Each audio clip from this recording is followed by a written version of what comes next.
Lights will be on all day because your old pal Woodsy's back in the studio. So good to be back. We have motion sensors in here. I'm sure you guys talked about it when I was out. You guys sit quietly and still in the studio. I do not. The lights went off at least twice a show, every show while you were gone. I remember seeing it. Man, it feels good to be back in here this morning. Let's get our heads right on a Friday. We are Ben and Woods, and we are all back together again. And it does feel good. It does feel good. I'm a little bit weary. Yesterday was a bit of a long travel day, as it usually is, but so worth it. So worth it. I brought all the equipment back in one piece, and I got to say, thank you, equipment, for making my vacation. I only got banged 2 vacation days, and I was gone for like 11 days. So fantastic move. It's a fantastic move. I think Ben and I should actually thank the equipment. You guys should thank the equipment. Yeah, no kidding, man. But like, you go out of town for like 2 weeks almost, and you only get charged for 2 days because I worked the rest of the time. And the equipment was spectacular. So, man, it's good to be back. I'm Woodsy. That's Paul Rindle, the executive producer. Hello, Paulie. Hey, how are you? Doing great, buddy. And hold on, where's the announcement here? Hang on. I got to do your intro properly. If I'm going to do it at all, I need to do it properly. Ladies and gentlemen, I'd like to welcome to the program San Diego's best sports anchor, Ben Higgins from ABC 10 News. That's according to San Diego Magazine, which is no joke, by the way. Classy publication. Extremely. I've always said that about San Diego Magazine and their readers. Now, Troy Johnson is the owner, proprietor of San Diego Magazine. Troy is somebody that I've known of for many years. Sharp guy, knows food, knows music, knows sports. Yeah, he's a well-read guy with a lot of breadth to him. A lot of breadth to him. That's a great word. Breadth. Width? No. Breadth. Troy, I've never met. And I've been here 15 years. I don't think I ever have either. And I'd like to meet Troy Johnson because he is really he's almost intimidating. You know what I mean? Like I've seen interviews with him before, but a really sharp guy. I'm shocked you haven't met Troy. I have not met him. I'm shocked I haven't met Troy. No, it's San Diego Magazine, not the Reader. It's San Diego Magazine. I mean, that's like the creme de la creme. Now, let me ask you this, and you don't have to answer the question if you don't want to on the air. It's up to you. How much did you have to pay for this? How many plates did you have to buy to the San Diego Magazine annual dinner? I didn't even know it existed. I've seen it in the past years, but I had no idea it was coming out yesterday. No idea I was nominated. How'd you know? Contact me. How'd you find out you won? I follow them on Twitter. Okay. And they put out a tweet that said, hey, our best of San Diego awards are out. So I just clicked on it to see like what the best restaurants and everything were. Troy would know. Yeah, I actually value their opinions and their stories. And as I was kind of scrolling through, I got, best sports anchor, Ben Higgins. That's me. ABC 10. That's me. That's cool. That's cool. I wasn't even looking for me, and there I was in the pages of San Diego Magazine. Man, I'm happy for you. You deserve it. I believe you did get robbed earlier in the month. I believe we all did, but that's okay. It's happy. We don't do this for the glory, as it were, because, well, it's not really a lot of glory. It gives you about 15 minutes of bragging rights. It's like Scotty Scheffler after he wins a tournament. Yeah, great. We won best of San Diego, and now we move on, and we got to do it again. I'll take the ratings bonuses. I'll take the numbers, all that. That always means more to me. I'll take the rabid, insane audience that is the tier ones. But that had to feel good. It did, and it also was good timing because I was having a pretty rough day yesterday. You're still mad at me for getting the Barrett Sports Media email, aren't you? No, it was a long week. It was a long week. You were off yesterday for travel, so Paulie and I were going through the 4 hours. Then we had the round table. Then I had to go straight. I had to go straight to Channel 10 because I had my long day. Still anchoring. It was my final day of 10 straight weekdays anchoring at Channel 10. God. And immediately I get out of the car in the parking lot at Channel 10. It was like 11:45 in the morning. And I'm walking in, and all of a sudden I realize I have stepped in a piece of gum. And it is really one of my biggest... I like the things that bother me the most in terms of like little things that can go wrong in your day, but like a fairly fresh piece of gum that someone had spit out in the parking lot, and it is now ground into my shoe. So every step I take is like you have to peel your foot off. And then what are you going to do? I don't have any other pairs of shoes. I've got to wear them all day long. So then I'm going into like the break room, getting like a tongue depressor from the coffee machine. You and guys have tongue depressors? Well, I don't know, one of the stir sticks, but like the wooden stir sticks that are like look like thin tongue depressors. Sure. And I am just trying to scrape this gross. I can still smell the mint. It's like fresh enough that I can still smell the mint on the gum, but it's also like just ground in with dirt and hair somehow that's already in it. It's just disgusting. And I was like, you know me, I'm pretty easygoing. And I passed my boss in the hallway and I said, you know me, I don't usually make a big deal, but I want security footage and I want someone fired. I want somebody fired. Some poor guys would be like, oh man, it slipped out of my mouth. I didn't know what to do.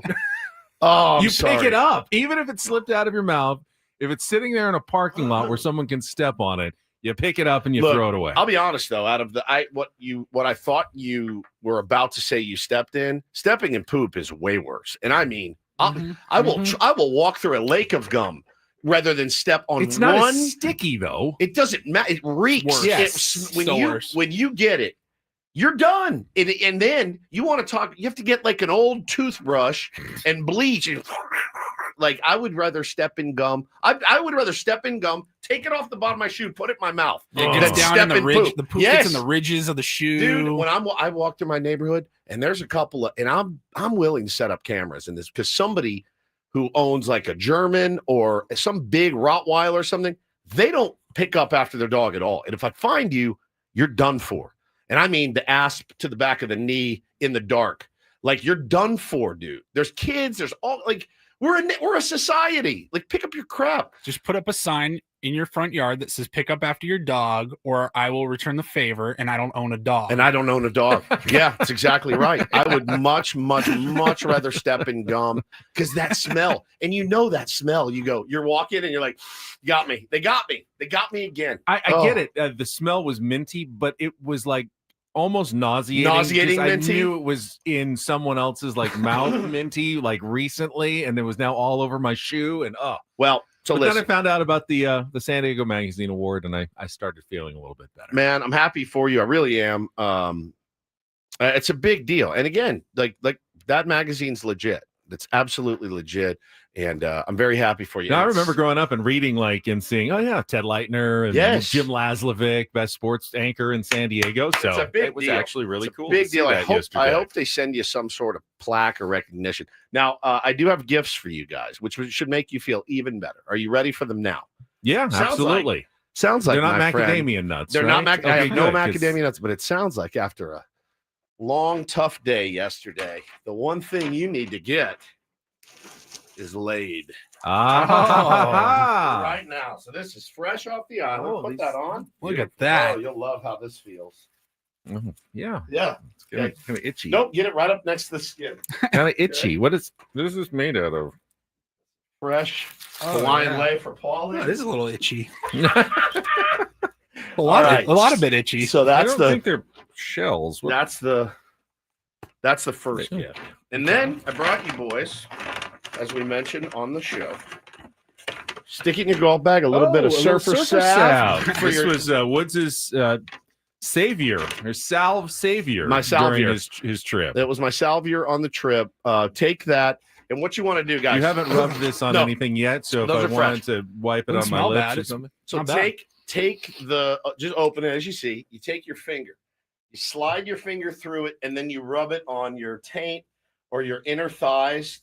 Your creamy, they're creamy. Your inner thighs are very creamy, and then you rub it in there. Nice. And if you do it a little bit, put a little bit on it just to get a flavor for it. This is made with all the good stuff. Yep. Olive oil infused with plantain, rosemary, lavender leaves. Feels good. Smells nice. Smells good, cosmetic beeswax. It's great. It's really, really good. So get it in there nice and deep. It doesn't burn or sting. It just heals and feels great. So we got you guys that.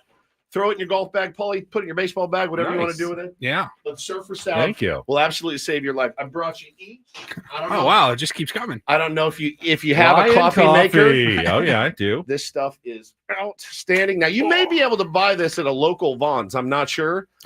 But it's not the real It's not stuff. the real. No, it's not the real like thing. Guinness from Ireland. It's different. Yes, that's you right. get it in Hawaii. It's just different. And then Benny, this is the last gift, and I didn't have an extra one for Paulie, but I have pineapple as you requested. Much better I than was macadamia gonna get nuts. you some macadamia nuts, but you don't like them either, Paulie. So Real. I'll share this with Paul. You Okay. like pineapple? Oh, yeah. Dried Have some pineapple? Yeah. All right. That sounds great. Have some at the break. enjoy it. Those are Thank you. fresh Good off gifts. the island. Thank Good you. gifts this year. Those lays are scratchy. They as a are. mofo. Yeah. Like, I would like you guys to wear them the whole I was show. just If gonna it's ask. not too okay, much trouble. well, what's protocol here? What is the respectable amount? Like, what's the bare minimum? Really I guess. I mean, like really uncomfortable. They are really uncomfortable. They just like scratch the back of your neck. I don't know what it's made of. I think like it's dried leaves and barbed wire. It's barbed wire and I think there's some rusty nails in here. So I get off the plane and when we traveled, I get off the plane and my mother-in-law's waiting, my beloved, sweet angel mother-in-law, who I didn't know was coming. Now remember, when you land on the islands, you're not, hey, we're on vacation. This is great. And you get right to the beach. Bro, I told you, we had a 50-minute wait at the rental car place, right? Then you have to go to the grocery store. You got to load up on supplies. It's a 4-hour jaunt once you touch down in Hawaii, and you got to get your bags and everything else. So she shows up, and she's going to take the babies and let Hannah and I go do all the stuff. They would have died. If they had to come with us, they would have been like, "Ugh." They were so good up to that point, but she took them and ran. But she gave those to Hannah and I. And as she was walking away, I go, oh, my God. I go, what are these made of? Like, are these made of thorns? I'm like, ah! I'm like rotating my body so that I don't have to turn my neck at all. Because I know. Once you turn your neck, that's when it itches. It like digs right into you. Were they better when the leaves were fresh, maybe? Or something? When I got that put on me, when I got laid by my mother-in-law, it felt exactly the same. I think they're dried. And I think that's just how they are. And I think, in Hawaii, you just got to grin and bear it. That's what they've done for thousands of years in Hawaii. Grin and bear it. Why would they even do this? Because it builds character. It builds character. I've seen lays that are I'm happy with my level of character. I'm good. Soft flowers. They're not all. Yes. They're not these are for the devices. These are for the hard asses. These are for hard asses. Carlos says, you got a soft neck, brother. I'm telling you, dude. It is. It's almost like a torture device. Bamboo shoots under the fingernail. It's so bad, dude. It's so gnarly. And I got it. I go, oh, thank you so much. And then I was like, I looked at Hannah. I go, I'm gonna die. And then the minute she like walked around and got in her car, I was like, I gotta take this off. I go, I'm bringing this for the boys. They're gonna love it. Oh, it was so good. Well, thank you. So thank you. Enjoy. Good gifts, though. I do have to ask you, though. Yeah. Because I've been curious about this. How difficult was it for you to go from first class British Airways on your last flight to regular class with the kids on these flights to Hawaii? Because it's a long flight. It's not London. It's like 6.5. But it's like over 6 hours there and back to Hawaii. That's a long flight. So the flight out, we had the all four across. So it was me on the aisle, then Bo, then Hannah, then Taylor on the aisle. We got to keep those dudes separated because they will beat the ass out of each other on a flight. And but the way there, it's kind of cool because you're sitting with your family, and there was plenty of room, and they had the screen. Way back yesterday, we had the 2 and 2, Hannah and Taylor in front of me and Bo, and no screen. It was tight. It was really tight, and I was up against the window, and my back was toast when I got home. Obviously, anytime you can fly first class, it's better. Now, I found out something in my family that blew my hair back.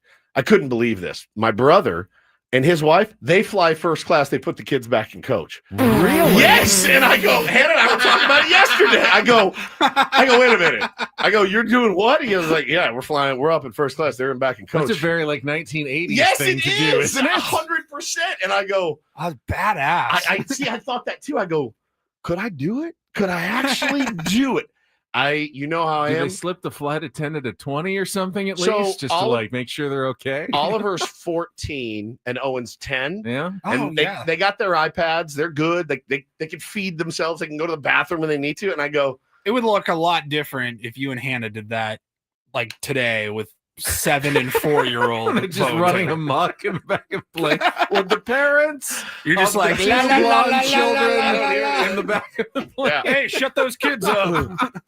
Yeah, it's a good move. It's a really good move. But yeah, as I mentioned maybe a couple of weeks ago, when I touched down yesterday in San Diego, that is 21,402 miles flown from, when did we leave for Philly? What's the date? June 29th or something? Yeah. June 29th. June 29th to August 8th, 21,402 miles on this flat ass of mine. And holy cow, I will never do that again. I will never do it again. We already booked our trip for next year because we got to reserve the house. That's already in the books. It's happening again. I'll bring the gear again. I finally got my sea legs with it by the last, few days. And I'll tell you, the shows when I was over there, they flew by. They absolutely flew by. I don't know what it was. But I thought we had some good shows when I was gone. Obviously, some weird, crazy stuff happened. We were over there. The tsunami warning to start a vacation was certainly interesting, but had it a little bit yesterday, man. When I woke up, we were driving in and I go, man, it's tough to leave. It's really, really tough to leave, and waking up this morning and sitting in traffic yesterday on the way back from the airport, you're like, this is a great place. But man, that place, there's just something special about it. So it was good, man. It was kind of tiring and all that, but I feel great. Now, you realize the Padres, since you've been gone. Yeah, good record. And well, they've won 9 out of their last 11. Yeah. Maybe the first 1 or 2 of those were before you left, but they played really good baseball while you were, 4,000 miles away or however far it is to Hawaii. So I'm not worried about it. Okay. They're a good baseball team, and I want to remind everybody, I have nothing to do with it. Unless they call me up to pitch tonight or at some point this weekend, I've got nothing to do with wins or losses. And you were still doing the show. I was still doing the show. You were not paying attention every single day. Yeah. We had the trade deadline last week. That helped it fly along as well. Plenty to talk about. It was definitely busy, and it's been a good couple of weeks here. So yeah, it's been a blast to watch. Really, honestly, some playoff type feel, and I expect that to continue for the rest of the season. We'll talk to Mike Schilt about it today. My friend, I'm looking forward to that. I haven't talked to Schilt in a while. I haven't talked to him since the trade deadline. What was he doing that day? That's a day off. Something tells me it's not a day off for him. I wanted to know what his day looked like that day, and now how he's going to figure out how to make everybody happy, which is the manager's gig, I suppose. I think winning makes everybody Winning happy. makes everybody, including the guys I think that have to maybe take a back seat for a minute. Right. Yeah. If you're playing less and you're not winning, that can be a problem. But as long as the team keeps winning, that's the best thing for morale, top to bottom on your roster. But I'm curious how he handled the trade deadline and all the things that come around it. No, I agree 100%. But it is good to be back in here. This chair is much better. It's good to see your faces. I hope you're enjoying those lays very much. I got to take this thing off there. It's I'm bad, sorry. isn't it? Yeah, I can't do it anymore. I can't. This is miserable. It's tough. It's yours to keep. Thank you. Yeah, you're welcome. I'll just stick it over here with my pineapple. Yeah. All right, let's check you try traffic. the pineapple yet? I'm going to do it during the break. Right, crank it up. I can't imagine walking around for hours barefoot. I know. And then shirtless with you probably got some sand, and then that's itching, and then this just I grinding. feel like I have red bumps. I know. It's a torture device. It is unbelievable. All right. In addition to Mike Schilt, we'll set the menu for the rest of what we got coming up on a Friday. No game yesterday, so it should be a fairly light and relaxing show, but we'll have some good stuff for you. Let you know right after a check of traffic. Kelly's off, so I believe we've got Sue this morning here on 97.3 The Fan. From the 855 Get Ross Traffic Center, protecting San Diego after accidents or injury. You want to watch out for a crash? It's on the northbound side of the 805 at Carney Villa Road. It's blocking the exit ramp, so just watch out for that. Then the 15 does slow down on the northbound side at University Avenue. There's an accident, but there's also a tree that's on fire right next to the crash. So lots of police activity, lots of fire department activity, but everything is on the right shoulder. No lanes are blocked. And one more accident to tell you about on the westbound side of 76 at Camino del Rey. Everything is on the shoulder. I'm Sue Alley with Ben and Woods, San Diego's #1 sports station, 97.3 The Fan.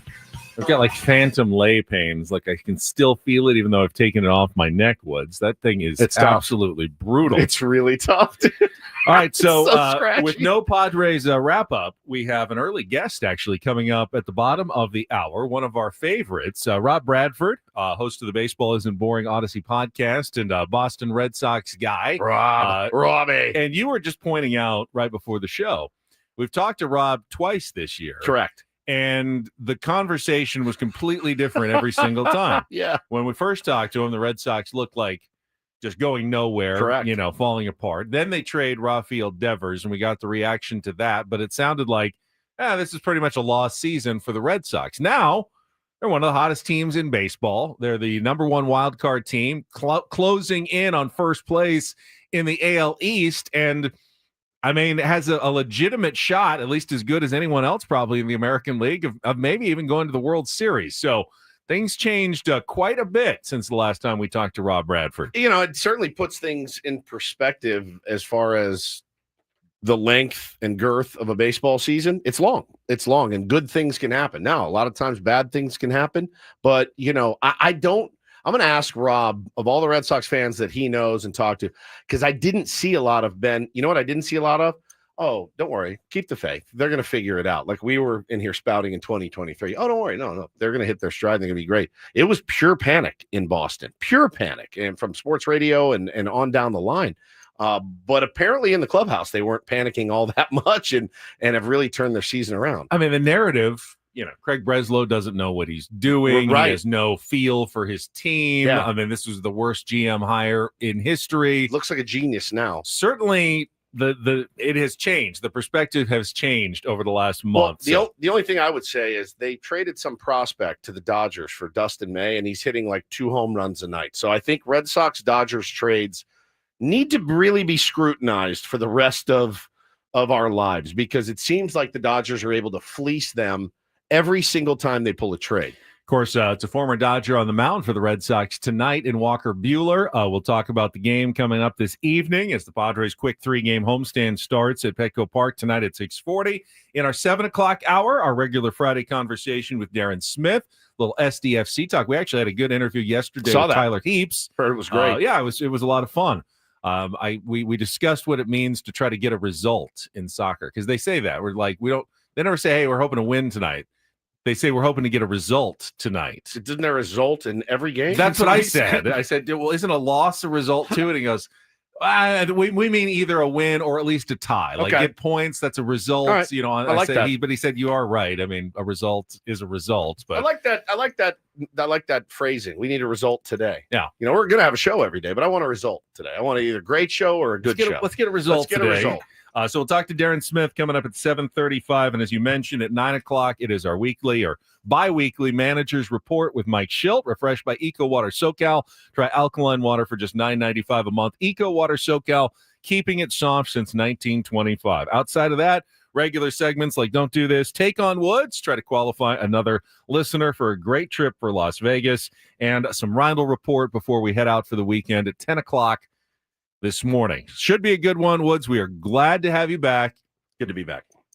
I can't believe Paulie still has his lay on. That is amazing. What a master. You dude. are. You're like an Iron Man. For punishment over there. You're an Iron Man. I just wanted to last longer than Ben. It's incredible. Yeah, that's not hard. It's like a staring contest, and I lost that one. So we'll come back with Rob Bradford, host of the Baseball Isn't Boring Odyssey podcast, talk a little Red Sox as they come to town tonight.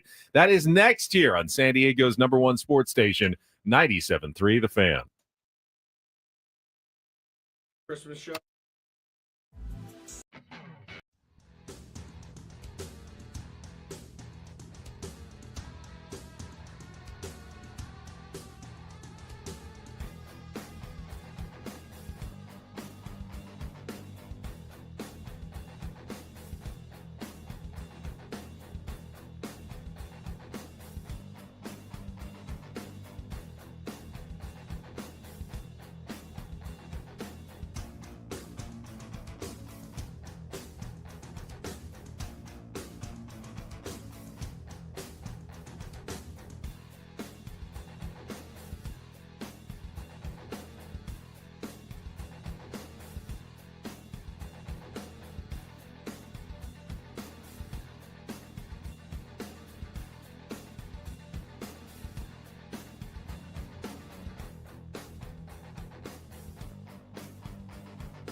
Hey players, things are about to get real here in San Diego.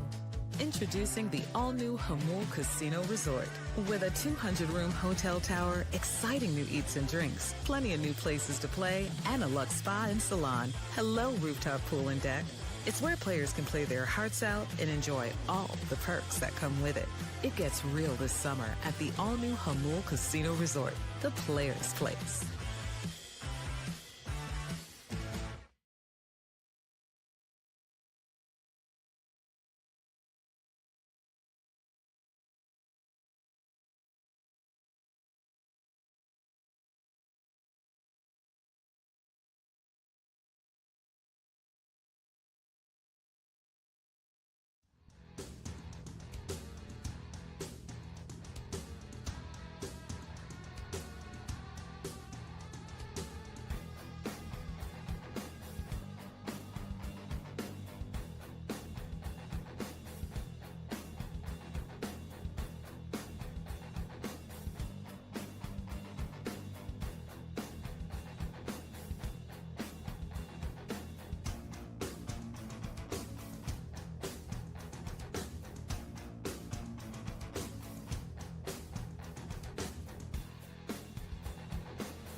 Wasn't a lot of action in Major League Baseball yesterday, but what little there was helpful for your San Diego Padres, courtesy of one Paul Skenes. Oh, I love Paul Skenes. Of course you do. Paul Skenes. I love Paul Skenes. Yeah, the Cincinnati Reds drew the short stick in the opening game of their series against the Pittsburgh Pirates and had to face Paul Skenes, and he was very Skenesy. 6 innings, 7 hits.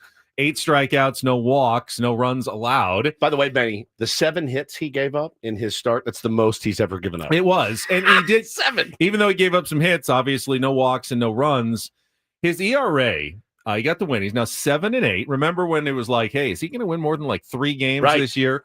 He's put together a few wins lately. He's now 7-8, still under 500, but his ERA has dropped to 1.94. That's spectacular. Spectacular. I think it's going to be a real tough call for the writers who decide on the NL Cy Young between Zach Wheeler, and Paul Skenes. Yamamoto get some love. Yamamoto might get some. He's been coming on strong as well. Those are probably your final three in the National League. I'm trying to be objective. I'm trying to be objective here. I'm trying to be objective. Fine, but he has been as advertised again this year. I think he's answered all the questions. That guy is a stud. Please, God, don't let him go to LA. Please. The Pirates seem pretty determined to hold on to him. How so? Well, they didn't trade him at this deadline. Well, I mean, but saying that the Pirates are determined would mean that there had been offers made, I don't know, every week. If I was Bob Nutting, I would be in that agent's ear every single week going, will this get it done? Will this get it done? Will this get it done? And according to Paul Skenes himself, haven't discussed it.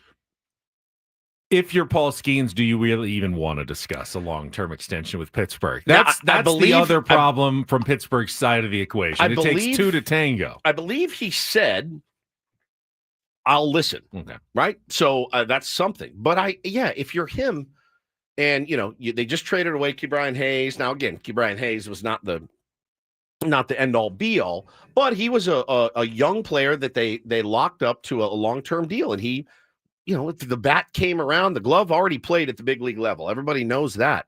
I don't know, man. Like, if you're him, you're going, I don't know. I don't know if there's a bright future here. And I think a guy like Paul Skenes, you don't want to get down the Mike Trout rabbit hole in your career, right?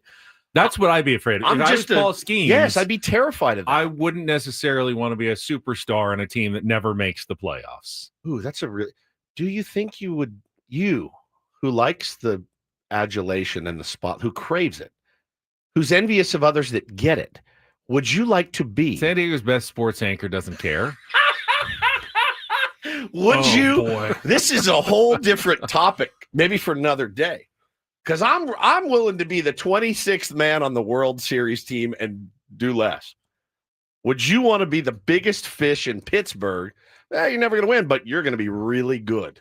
Really good. Like Paul Skenes. I don't think that's his choice, though, because whatever pond he goes into, he's the number one fish. He's going to be the biggest He could be on the Yankees. Yeah, he's the number one biggest fish in New York. So he doesn't have to take a back seat. He just wants to go somewhere where he can be surrounded by other big fish. But to win, potentially win a World Series and play on that stage. But would it gnaw at you to be, the Paul Skenes? I want to play on a big stage. I really do. Yeah. I don't necessarily want to be the big fish in a small pond. Okay. I think big stage is important. Big stage is even important. if you have to share the spotlight. Share the spotlight with your teammates. So anyway, the Pirates won 7-0, which means the Reds have now fallen 3.5 games behind the Mets for the final wild card spot, and 4.5 games behind the Padres, who are currently the number 2 wild card team, and that's 5 games in the loss column behind the San Diego Padres. So the Padres have built up a little bit of equity over these last couple of weeks in terms of their playoff chances. And Fangraphs this morning, I think, has them about 92.5% now to make the postseason. I don't even want to look. I know you don't. I know you don't. That's the stuff I do not like looking at. All right. Other than that, pretty quiet. 93%. Oh, my God. Quiet day in baseball. Mariners walked it off against the White Sox. They pulled within a game and a half of Houston. Braves beat the Marlins. A couple of former Padres for the Marlins continuing. Jacob Marcy's hitting 450. That's crazy. Call up to the big leagues. Had another couple of hits yesterday, but that was about it yesterday for baseball. All right, we're going to have Rob Bradford join us, the host of the Baseball Isn't Boring Odyssey podcast, talk a little Red Sox as the Chowderheads are in tonight. And that is coming up after a check of traffic here on 97.3 The Fan. From the 855 Get Ross Traffic Center, protecting San Diego after accidents or injury. This game day traffic report is brought to you by Crystal Geyser Alpine Spring Water. Slowing down on the 78 westbound at the connector for the 5. This is all because of a tractor trailer that's stalled out.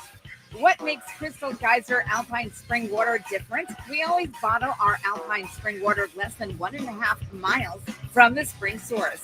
And all our bottles are made with 50% recycled plastic from our own recycling plants. Crystal Geyser, bottled at the spring source. I'm Sue Aller with Ben and Woods, San Diego's #1 sports station, 97.3 The Fan. Paulie just pointed out a comment from James in our chat. What if you got DFA'd in April by a team that went on to win the World Series? Would you feel like you were part of the? You get that ring. How does it feel? That was Jason Hayward. Jason Hayward last year with the Los Angeles Dodgers. It wasn't April, but I think it was May or June that they DFA'd him. Right.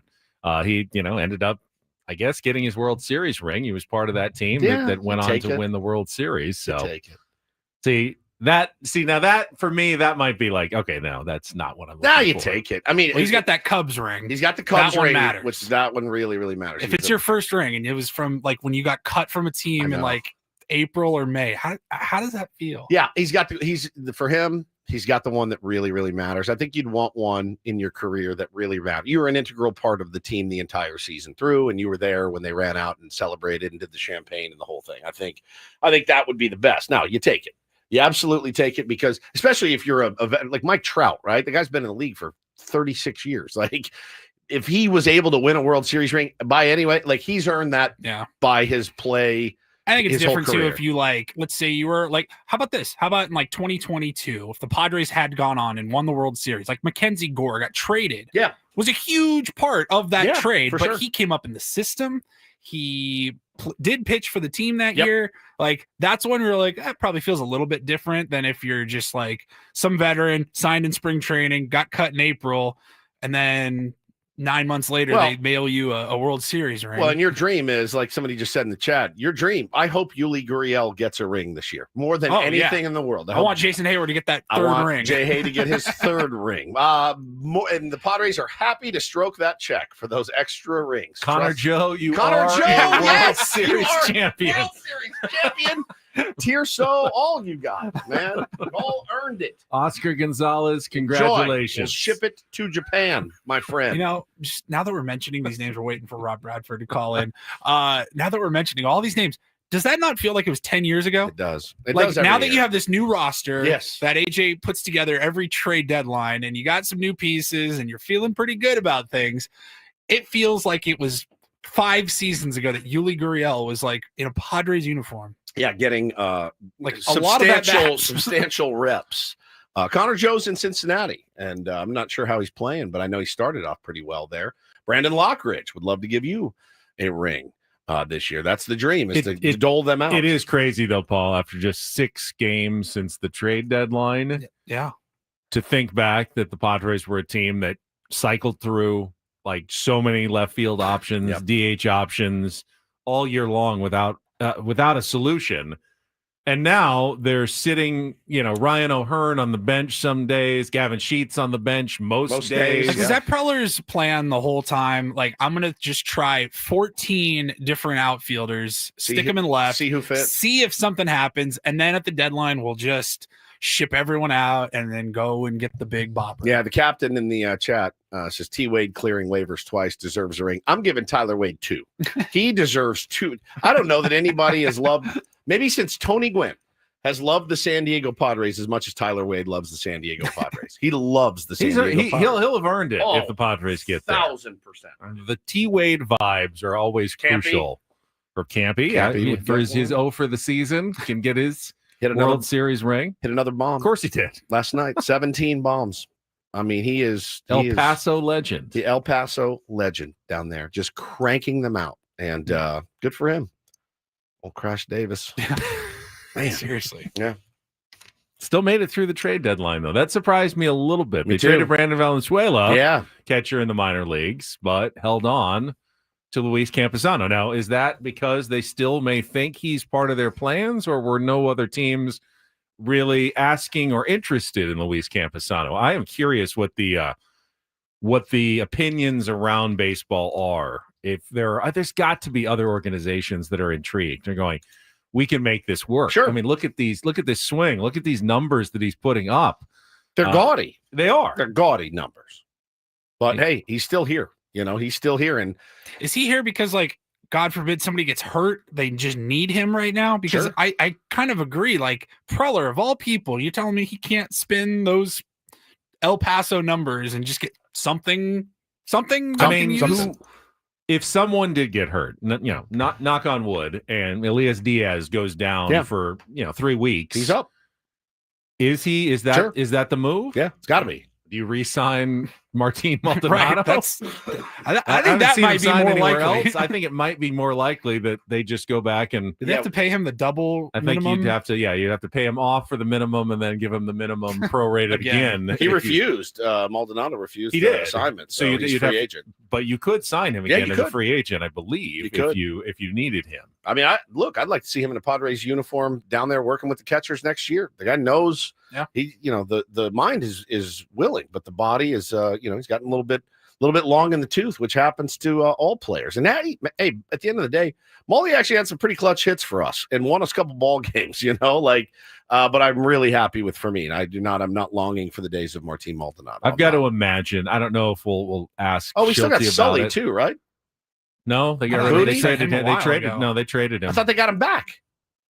Didn't they get him back? They did, didn't they? Yeah. I know they traded him early in the season. He definitely got traded. He was like a pirate, and then we got him back. I didn't remember ever getting him back, but Sullivan. You can check and see if he's back in the organization. But I think we can maybe ask Mike Schulte about it. Signed a minor league contract with the Pirates on June 20th. Yeah, I think he's still with the Pirates. He was he was DFA'd by the we Pirates traded and him then for Bryce re-signed. Johnson. Oh, that's right. Yeah. That's right. Okay. All right. Which was a pretty good pickup for the Padres. Yeah, we traded him in April to the Pirates. He was DFA'd in June and then re-signed. Yeah, traded for Bryce Johnson. That's right. I know he's a veteran and he probably saw it coming, but the conversation, AJ and Mike Schulte with Martin Maldonado, that had to be a tough one. Well, let's ask him. Well, I mean, we can. Yeah. It's like that's a hard question. Like I mean, I would think that Mike Schulte got emotional about that one. Yeah, for sure. It's part of the game. The trade deadline is the trade deadline. They all know it's coming. They all know it's just part of baseball. And I'm sure it didn't catch Martin Maldonado totally off guard. But when he saw Padres acquired Freddie Fermin from the Kansas City Royals, the math was probably pretty simple. Like, okay, I mean, it's definitely one of us, and someone's getting a phone call today, whether it's me or Elias. And do you feel like it could have been either one of them, right? It could have. I think they made the right choice.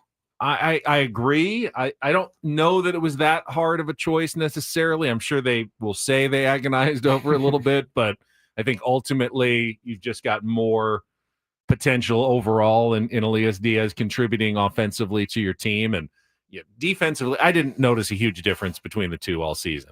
I mean, have you? They both kind of had their high and low moments defensively.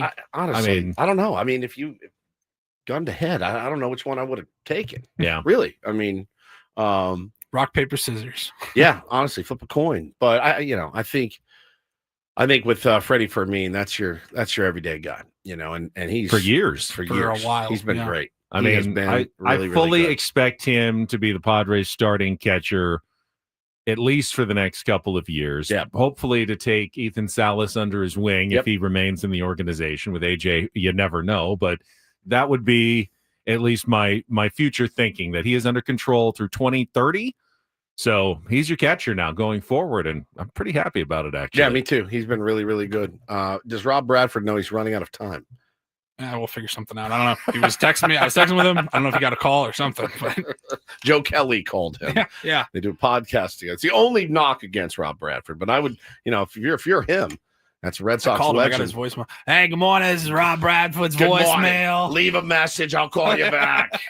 I love that guy too. I love him. Now you weren't here for the roundtable yesterday. No, I missed two roundtables. Good discussions, including you have inspired. Hang on, you have inspired me. From now on, my vacations will Wednesday focus around Thursdays. Wednesday to Friday. Yeah, this is really the move. Yeah, it's really the move. One of the conversations we had, and I don't know if you saw the piece a couple days ago in the UT about Fernando Tatis Jr. and the new look Fernando Tatis Jr., where he said, I've had to decide I cannot be chasing what other pitchers want me to swing at. Yeah. I am going to, and his walk rate is up, his OBP is up, but his power is down. Yeah. He's not chasing, but he's not swinging for the fences necessarily as much. And we talked about whether is that the kind of Fernando Tatis Jr. we want? We all agree it's never good to swing at bad pitches, but a Fernando who is more of an OBP guy takes away one of the things that Fernando,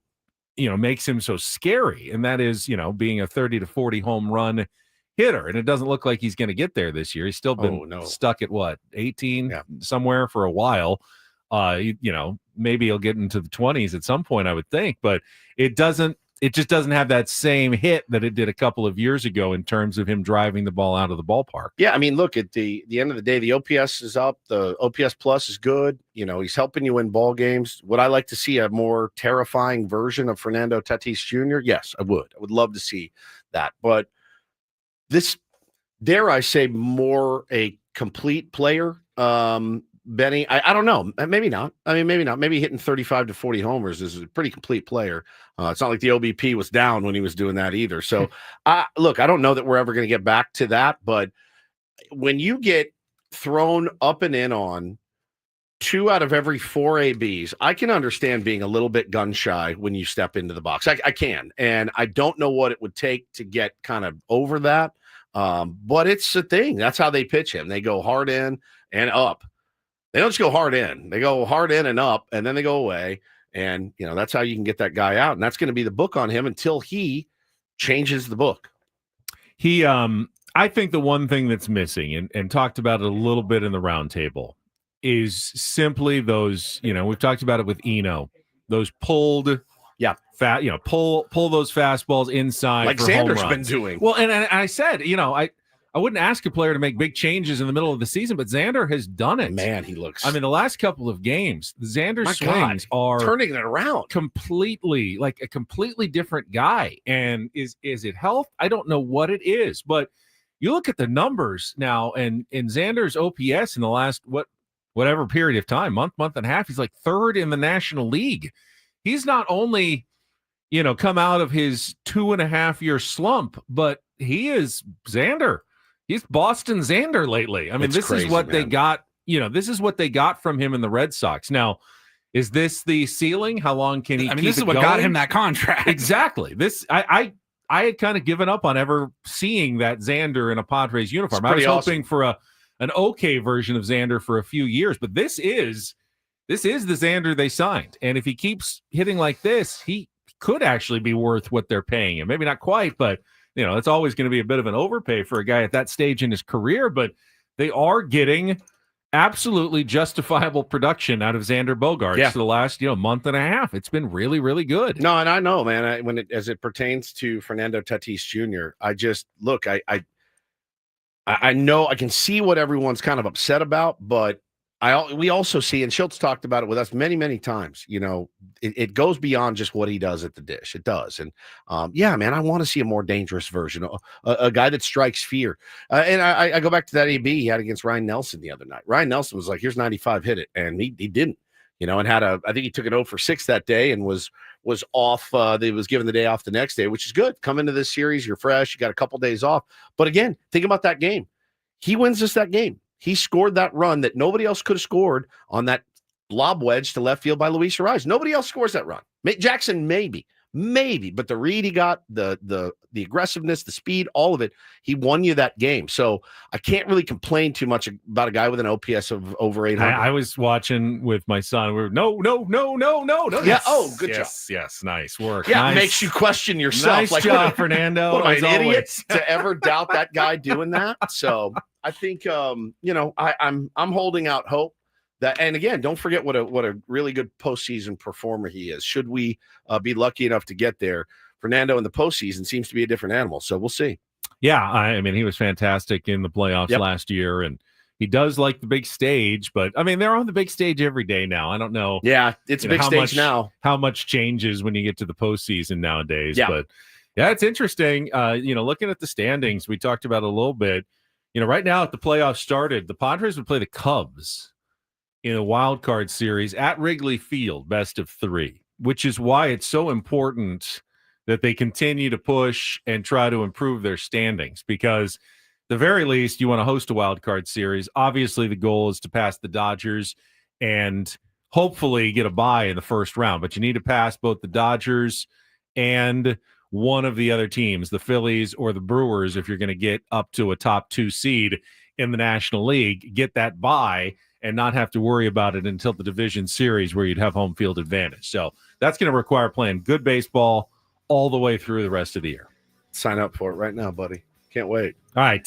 You did hear from Rob. Yeah, 7 o'clock. All right. We're going to get him at the top of the hour. Perfect. Good. All right. Easy. A little bit of a vamp there for a few minutes, but we will be joined by Rob Bradford, the host of the Baseball Isn't Boring podcast. Then Don't Do This and more coming up in hour number 2 of Ben and Woods on a Friday here on 97.3 The Fan.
Hour number 2, Ben and Woods here on 97.3 The Fan. Of course, the Boston Red Sox are in town tonight. I wonder how many out-of-towners are here in San Diego this weekend. Lots. And a lot of transplants love the Red Sox. I know if I was looking at a schedule back in the offseason, what would be a nice road trip to go see the Sox play?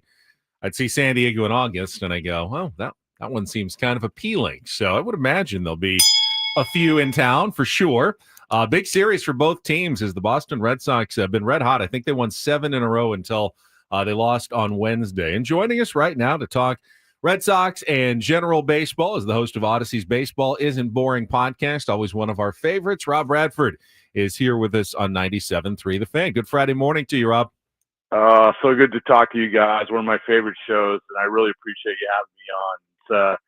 It's a great time. It's the rubber meets the road time, right? Yeah. I mean, it's a great time for the Red Sox to play the Padres, but it's a great time to actually talk about which team is the most viable. So it's a good time I really appreciate you having me on. Man, what a difference a couple of months make. I texted Paul yesterday. I go, give me the dates we had Robbie on. And it was May 9th when the world was crumbling. We talked to you exactly a month later on June 9th when the trade went through, trading Rafael Devers to the San Francisco Giants, just a move that shocked the world. And then it's August 8th. Now we're off on the 9th, but here we are, man. Just a couple of months later, the tides have turned. The Red Sox, one of the hottest teams in baseball. Everything's great in Beantown now. That is nuts. And I got to ask you, how many people actually kept the faith in Boston? Or because I didn't see any of them. I mean, I saw people losing their minds, Robbie, for good reason. Oh, yeah. I mean, there's people who said they did, they're lying. It's when you had the Devers trade, and this is the bizarre thing. And I know last time I was on it ranting and raving because everyone was fired up. Like everybody was trying to figure out what was going on. And really, when they make the Devers trade in the middle of June, and Craig Breslow saying, I think we can win more games this way than doing it the way that we were going. Like people are like, this is going to be the quote that haunts you forever. This is going to be the Chaim Bloom, we're underdog quote after not doing anything at the deadline. So everybody was thinking, how does this possibly work? Yet I don't know if exactly this was their plan, that this is actually how it was going to work, but it has worked. I mean, there's no denying it. And you have to give Craig Breslow a ton of credit because whatever model they were using, that model was right. The fact of the matter is that after the initial week when Devers left, when they weren't good, then they come back and they've been one of the best teams, if not the best team in baseball record-wise anyway. And it's been a confluence of things, starting with the good pitching. I mean, that's where you have to get it if you're going to do anything. We all know that. And they've obviously got Crochet and Giolito and Bayo's been good. But this weird sort of mixing and matching of the lineup, and then Roman Anthony, a 21-year-old kid. By the way, here you just fill in the number 2 or number 3 hole and fill in for what we expected Devers was going to do. All of it has been bizarre. So to answer your question, like 0.1% thought they were going to be able to do what they did. But they're doing it, I guess. The black cloud that was kind of hovering over Alex Cora has floated over to Aaron Boone. Yeah, big time. I mean, not only did the Red Sox win 7 in a row, but it coincided with the Yankees' 5-game losing streak. That's pretty much the perfect double combo for Red Sox fans. And, as the standings have changed quite immensely, what's like the new goal? I mean, the Red Sox probably would have been happy 2 weeks ago to sneak into the playoffs. Now they got to be thinking, well, the American League's pretty up in the air. I mean, we could win the division. You could get a bye in the first round. They could be World Series at least favorites to get there by the time this season is over. Yeah, let's just say when I sat down with Cora the other day, I reminded him that he had promised that if he won the World Series, he was going to have to get a Baseballs and Boring tattoo. And he was, he just looked down and it's like, you're right. Because we thought that it was just going to be a hollow promise, that there would be no chance. But now he is, hey, to his credit too, he said just, 2 days ago, I'll do it. But now there's an actual chance that they're going to do it. I mean, they got 2 months ago, forget about it. It was just It was word that this sort of drifted off. And also at that time, a couple of months ago, before the Devers thing, to your point, like Cora was on the hot seat. I mean, Cora was a guy who a lot of people said this more part of the problem than part of the solution. Can he actually manage a young team, or can he just do like the 2018 group and this juggernaut all the way through the World Series? But he's done a good job, man. Like, he's done a good job. You got to give him a lot of credit, because I think really what it's come down to is figuring out what he has and then putting him in the right places. Because, guys, you've seen it where if a manager isn't doing well, a lot of times it's just because he can't figure out what he has. Yeah. And he's just he's grasping at straws. And I think that's what Boone's doing a little bit, right? I mean, the fact is that I don't think he's a bad manager, but at the same time, you're trying to figure out exactly how to fit all these pieces together. And it's just not fitting. I heard Boone say the other day, the frustrating thing is this may be the best team that we've had, which seems like a ridiculous statement. But if that's how he feels, that's how he feels. But I think that it's because he just can't figure out what pieces go where. And with the Boston Red Sox, with Alex Cora, it is very, very obvious right now what pieces go where. Because you know how I know that? Because they won 10 in a row, and then they won 7 in a row. Usually that's not a fluke. Right. No, it's insane. Talking to Rob Bradford from the Baseball Isn't Boring podcast. So and Alex Cora is going to get a Baseball Isn't Boring tattoo if they win the World Series. We have Mike Schilt on in 2 hours. If you guys don't make the same bet with him, a Ben and Woods tattoo, if the Padres win the World Series, I dare you to then ask what him. are we doing? Ask him. You have to ask him. The bet, please ask him. Oh, and God. if you want to throw in a Baseball Isn't Boring tattoo as well, we can do it in Padres colors. And in last year, the Mike best Schultz can look like Jelly Roll by the end of Hey, boy, I love Jelly Roll. Don't you talk about Jelly Roll? Yeah, I mean, we didn't classify if it was going to be on the neck or not. I don't know, but it's yeah. But it's the best I could do for the Padres last year. I remember AJ probably said he would come on the podcast, which I guess is the equivalent if they win the World Series. But yeah, take it to the next level, man. Like, why not? Why not? This is the time to do it, because they think that, hey, you know what? Look at how brave I am. This is going to be a celebratory thing, So let's go. Yeah, Ben and Woods tattoo for Mike Schilt. If that is, let it be said, let it be done, please. Oh man, and I love some of the young players that you guys have. I mean, obviously Marcelo Mayer is very close to our heart here. I know his agent really well. I've actually got to practice with Marcelo once, and it was a revelation. And this is probably 5 years ago. And I mean, to watch the quality of my Woods ABs, took some swings, and Marcelo took some swings. You want to talk about being intimidated by a kid? He's unbelievable. We love that kid, and obviously Roman Anthony. But I'll tell you who's really, really surprised me, and probably you too. I thought Lucas Giolito was dead and buried. I thought he was gone, career over, just getting lit up damn near every time he grabbed a baseball. And he has turned it around this year, man. What do you attribute that to? I like watching that dude pitch again. Yeah, and you know what? I like talking to him too, and that's why you guys know you have guys who are good talkers and good storytellers, and it's not only just leaning on that his grandfather was on Seinfeld. It's far beyond that. I did not know this. Who was the story? Oh, you didn't know that? No. It's George's fiance's dad. That's the his guy with dad? the white beard. That's his granddad. His granddad, the Cheever letters. I remember that. Yeah, that's incredible. Oh yeah, I mean, and his mom is an actress, and we did entire podcast talking about his mom's acting history. That's awesome. When she made out with Arnold Schwarzenegger in Collateral Damage. I mean, this is the type of stuff that you got to root for that picture. And that just the other day, he talked about how he had played MLB The Show before every start, and that helps him get ready. And I was like, oh, that's interesting. He's like, yeah. Like, I was not happy with my stamina rating, so I contacted MLB The Show, which, by the way, the nice people there are in San Diego. I contacted them and said, can you please improve my stamina rating? This is not working. That's incredible. So this guy is a really smart guy, and obviously all last year, gets a little bit of a slow start this year. But I think that a lot of the stuff that we're talking about, how intelligent he is, how introspective he is, has led him down this road, because he talked about how he used this contraption they have. It's this biomechanical thing where they show your actual skeleton to show like what you're doing.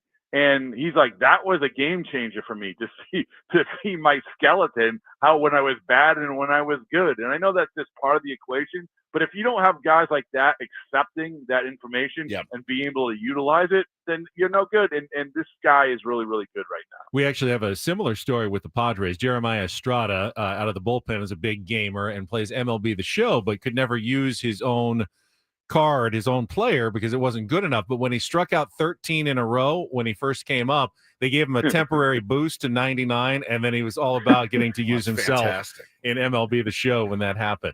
Talking to Rob Bradford, host of the Baseball Isn't Boring podcast. And Rob, I want to get your outside perspective on our team now and the moves that AJ Preller made at the trade deadline, and what people outside of San Diego think about our general manager here in his ultra aggressive ways.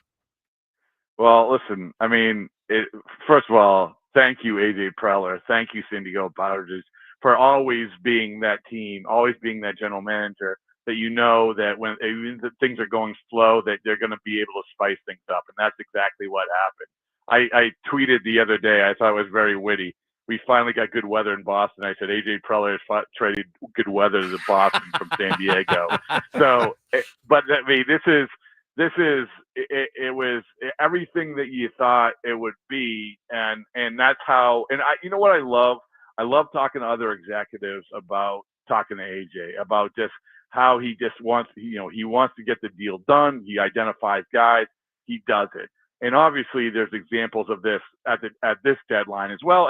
And really, when we talk about and I know we talked about it before, the Jarren Duran stuff, but listen, I had for weeks, I had heard they took Duran off the table. It just didn't make any sense, especially with Marcelo going down, having to move Rafaela in the infield, all of that.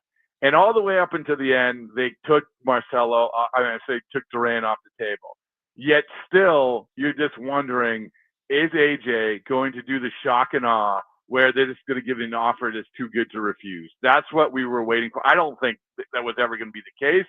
But if there was going to be one team and one guy that did that, it was going to be AJ. So I think that what he did at the deadline for the Padres is exactly what you needed to do at the deadline.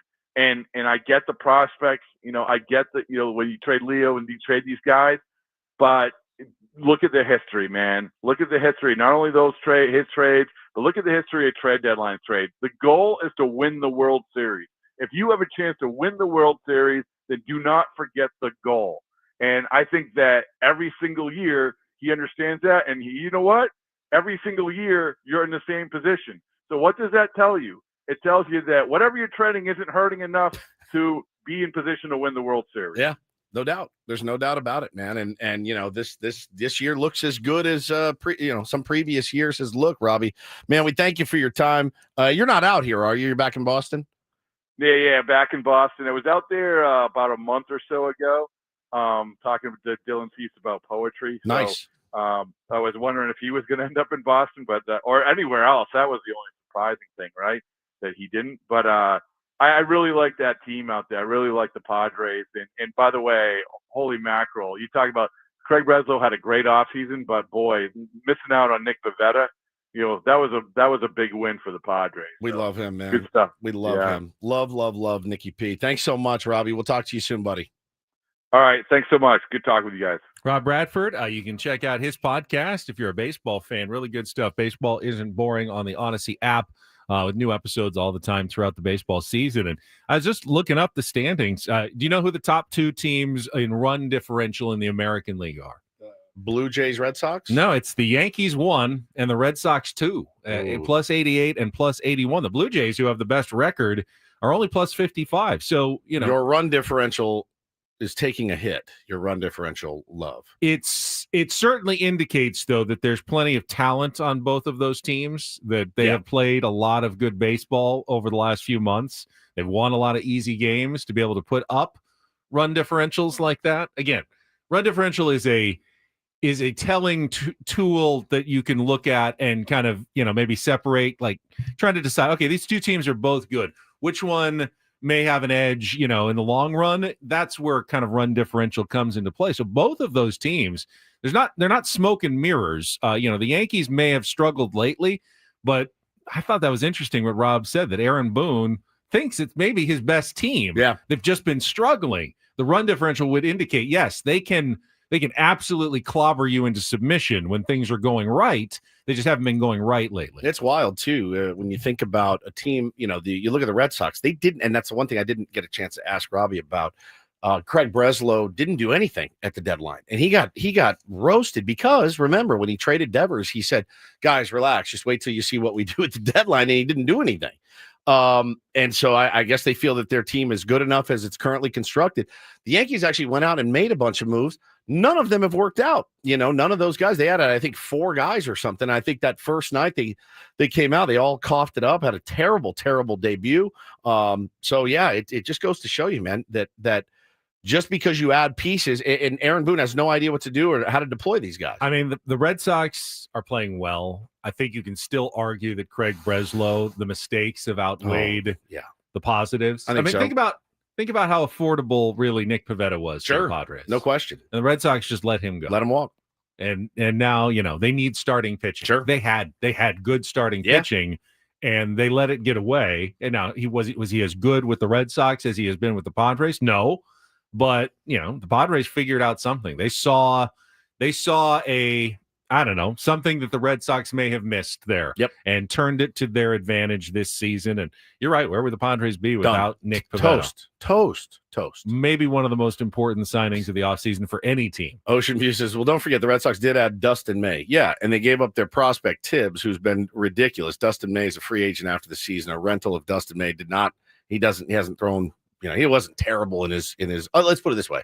I've got him on my fantasy team. You know how many fantasy points he got me after his last start? 1 point for Dustin May. It's also a reminder that as good as someone looks, Dustin May looked like he was going to torture the NL West forever. And the Padres for like a decade plus in that Dodgers rotation. And forever. With pitching especially. One injury. There's a point where I was like, I'll trade anything to get this guy on our team. We said it in here a million times. We'd be like, Padres face Dustin May tonight. And I'd just be like, I just get sick to my stomach, man. And now they're giving him away because there's no spot for him in their roster for prospects. I mean, things change quite quickly in Major League Baseball. All right, good stuff from Rob Bradford. We're going to take a quick timeout. When we come back, don't do this. The don't do this story that won't go away. It won't stop. Seemingly changes. The WNBA, the assault on WNBA players with you know what they're being thrown at. We'll do an experiment too. I brought one in. I'm going to throw it at you and see how it feels. We're going to do that next. Rubber phallus. Rubber phallus. One of those. Coming up after traffic on 97.3 The Fan. First, though, Woods and I get to tell you about trustandwill.com. Trust and Will is an online resource for people who may not be able to afford going to a lawyer's office and paying thousands of dollars to set up estate documents like a will or a trust, but these are just as good. It's just a lot more affordable and a lot simpler to do online and get the peace of mind knowing that, something happens to you, your family has instructions and will be taken care of after you're gone. For me, doing the trust and will, it was never really about the money. It was more about the convenience. This made perfect sense to me. Could sit in my office, do it. Took about 20, 25, 30 minutes, somewhere around there to get it all done. I'm all in now. And go to trustandwill.com. When you check out, use the code FAN, F-A-N. When you do check out, they're going to give you 20% off and ship you your estate documents. Once you get them, you need to get them notarized. And once they're notarized, you're good to go, man. That's a legal binding document. And if you set up the trust, your family can have immediate access to your estate when you're gone and not be holed up in probate court for months and months and months. It's expensive. It's time consuming. It sucks based on everything that I've heard. And you can avoid it by going to trustandwill.com. Again, use the code FAN. Get 20% off and free shipping of your estate documents at trustandwill.com.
Hey players, things are about to get real here in San Diego. Introducing the all-new Jamul Casino Resort. With a 200-room hotel tower, exciting new eats and drinks, plenty of new places to play, and a luxe spa and salon. Hello, rooftop pool and deck. It's where players can play their hearts out and enjoy all the perks that come with it. It gets real this summer at the all-new Jamul Casino Resort, the players' place.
Don't do this. Brought to you by Trust and Will. Don't. Leave your entire estate, house, kids, and life savings up to chance if and when you die. Do. Set up a Trust or Will online at trustandwill.com. This is a lot more affordable than you think. Visit trustandwill.com for more info.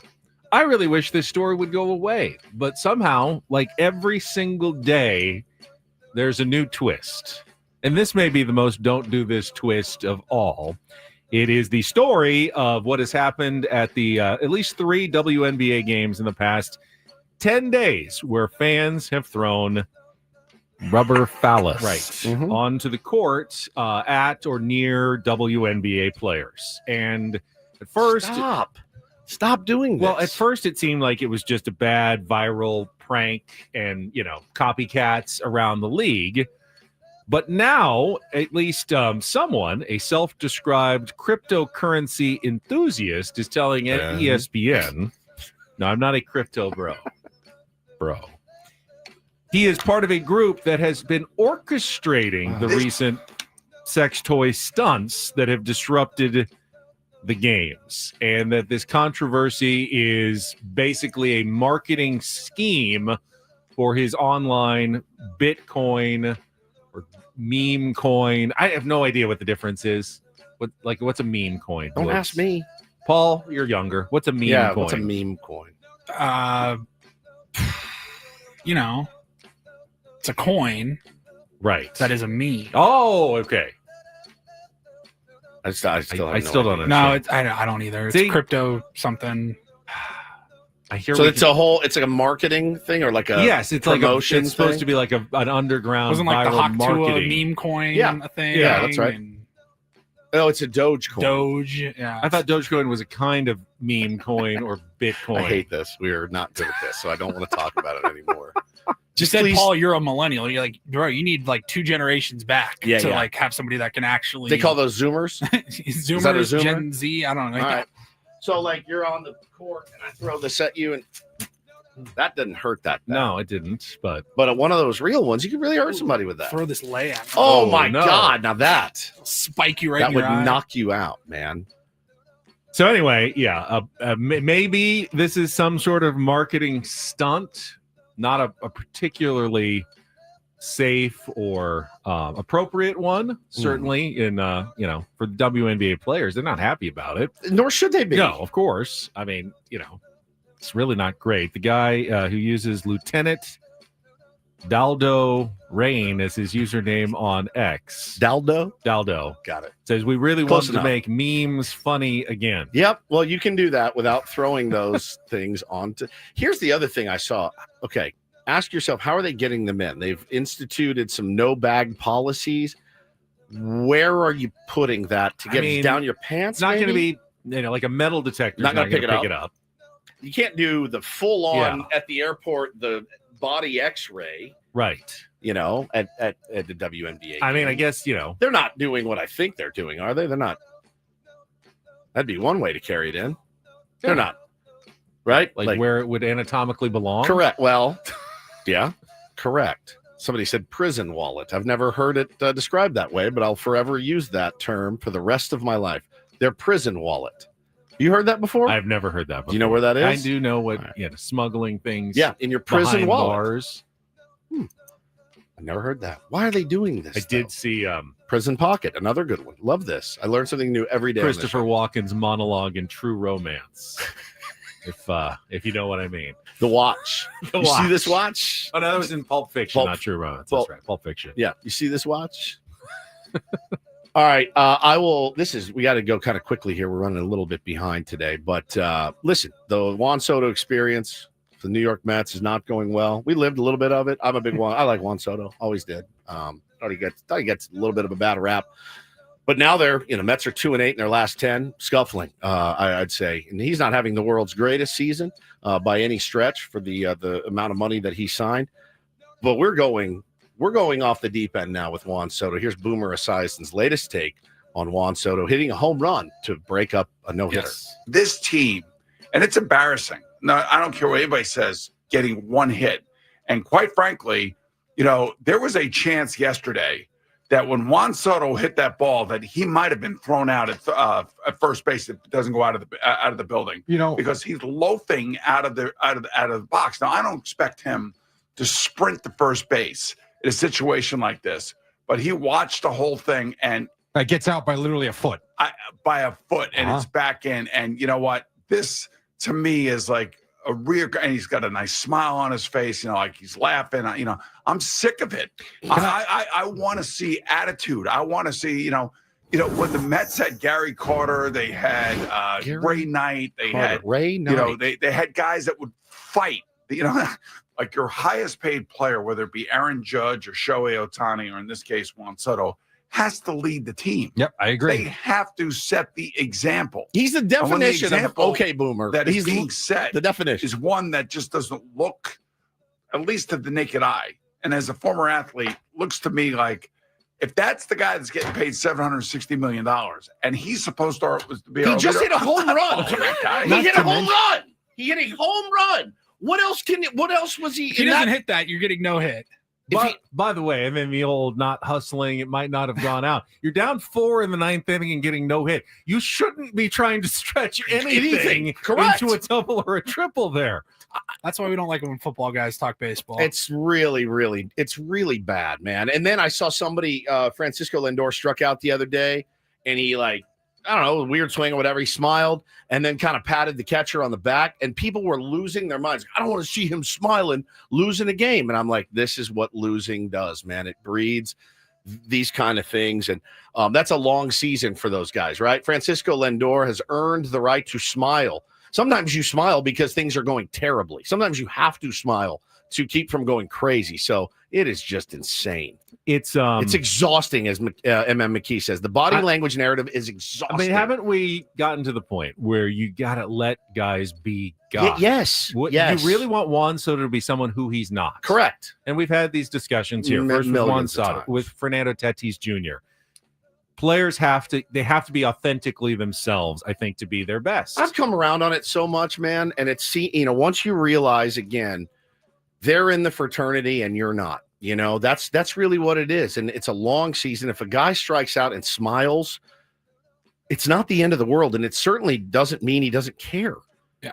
It is exhausting. So finally, a little do this. DD mega doo-doo. And it was a funny moment. Yesterday, I don't know if you saw it. Yesterday's Cincinnati Reds Pittsburgh Pirates game. First inning, I believe the Pirates were up, and O'Neal Cruz was out on the base paths, and Ellie De La Cruz was out at short. And then right between them, they get together with Matt McClain, who is he's 5'9", while Ellie De La Cruz is 6'5", and O'Neal Cruz is 6'7", and the two of them surround Matt McClain at 5'9".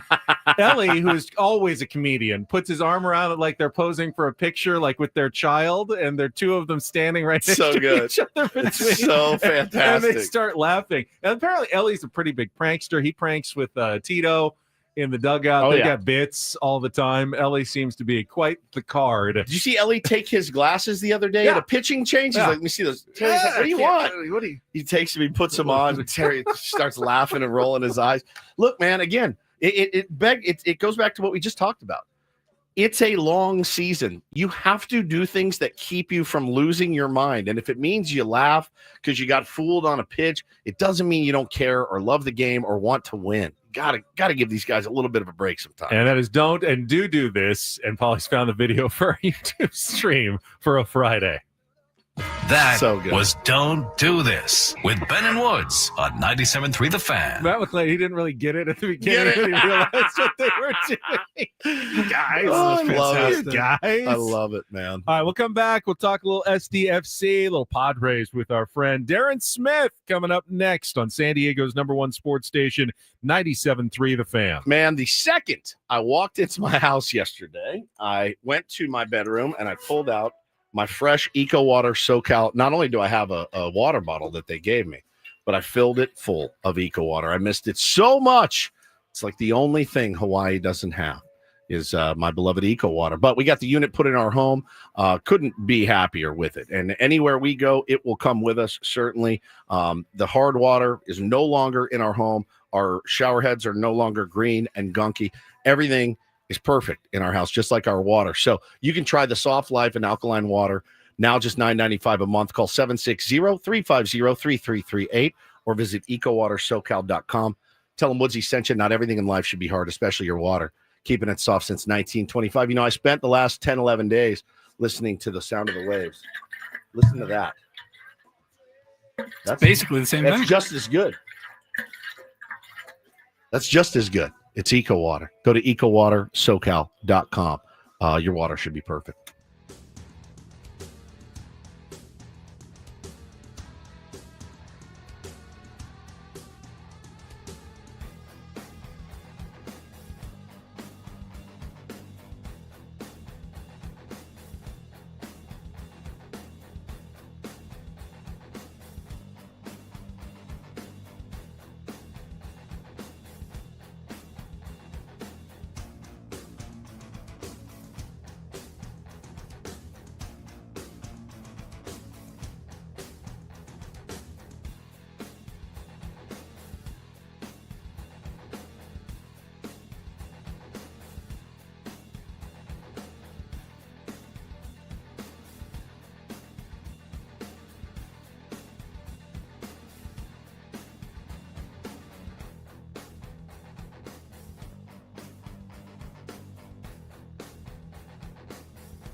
Hey players, things are about to get real here in San Diego. Introducing the all-new Jamul Casino Resort. With a 200-room hotel tower, exciting new eats and drinks, plenty of new places to play, and a luxe spa and salon. Hello, rooftop pool and deck. It's where players can play their hearts out and enjoy all the perks that come with it. It gets real this summer at the all-new Jamul Casino Resort, the players' place.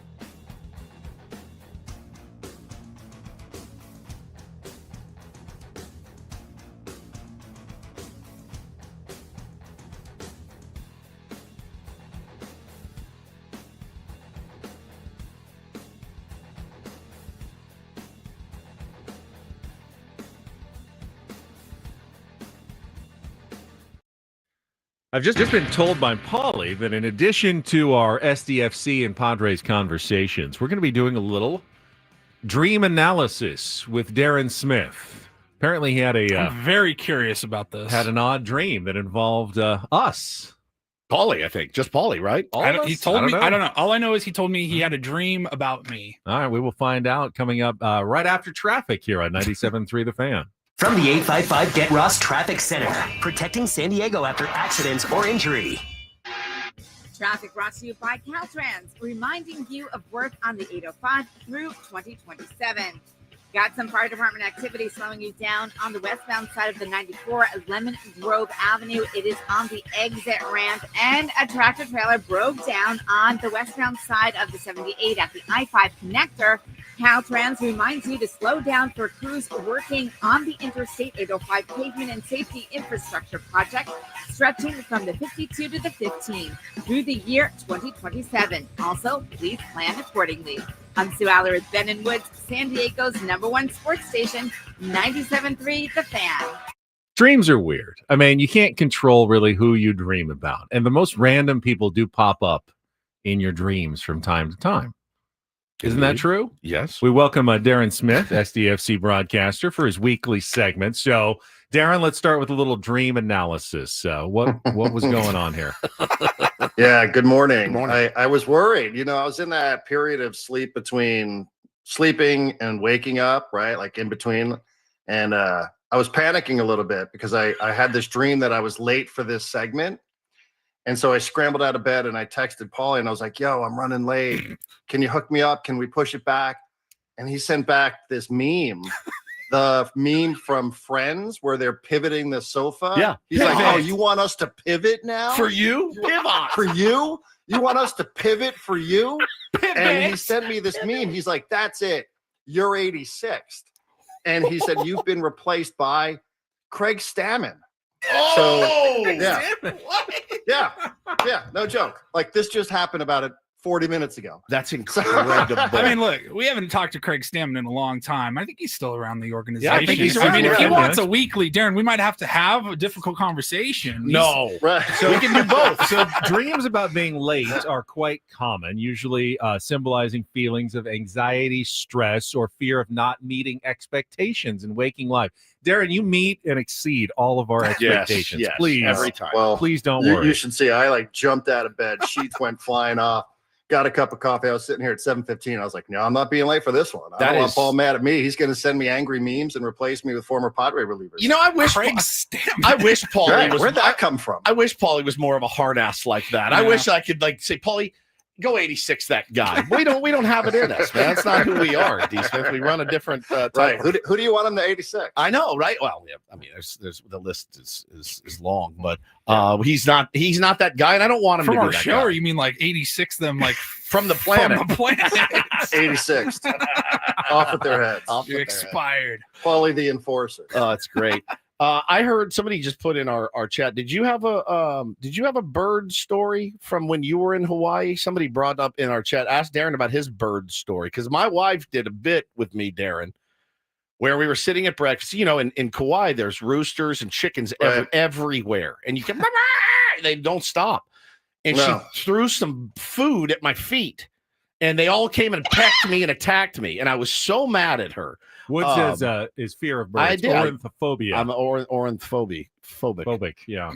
Do you have a bird story that I missed? I don't remember it. I don't know. Maybe the listener should tell the story. I don't remember that one. Isn't it weird that at some point our listeners remember our lives better than we do? That's exactly right. Especially those details. Yeah. You know, like you like to think, oh yeah, like I always would remember something that I thought was worthy enough of talking about on the radio, but I don't remember that. I just remember being surprised by the amount of roosters that were running around that island and worrying that something happened. Now the story is still the same, right? Like there was a hurricane coming, so everybody just released the chickens into the wild. Yep, that's it. Yeah. So that's the story of how it goes there, and I mean the wildlife there is bananas. I mean there's geckos and lizards and frogs and cats running around like crazy. It's pretty epic place. So Darren, I had a good conversation with sporting director Tyler Heaps yesterday. Your thoughts on the moves now that he has made in the transfer window, including Corey Baird, the addition that was announced this week and joined the team at training yesterday. Yeah, I had a chance to meet Corey a little bit and had followed his career. I remember he was playing at the USL level for a while, and I'm pretty sure he played against Loyal, and I thought, wow, that would be a cool guy to have here playing in San Diego someday. And fast forward to 2025, and here we are. I like it. You know, I think when you're learning a little bit about what San Diego Football Club is going to be in the future, you know, there's clubs like LAFC that are going to bring in some of these big time established international stars, like we just saw with the introduction of Heung-min Son and our son. And you know, like that's one way to do it, but I think SDFC it's going to be a lot more on the younger side. So you know, they bring in three more teenagers, 3 more 19-year-olds to come into the mix. You know, and these guys have just tremendous upside, and there's been some success with some younger players here with SDFC. So I think from that standpoint, I kind of like what they're doing. As far as Corey Baird comes, you know, he has an opportunity to become a local story. I don't know that anybody's going to match the level of production of Milan Olaski because that's what Tyler said. Tyler told me that yesterday. He said, honestly, that was impossible to replicate, and we couldn't, you know, we just couldn't really negotiate based on the production he had. I like the Escondido hotbed though for soccer players.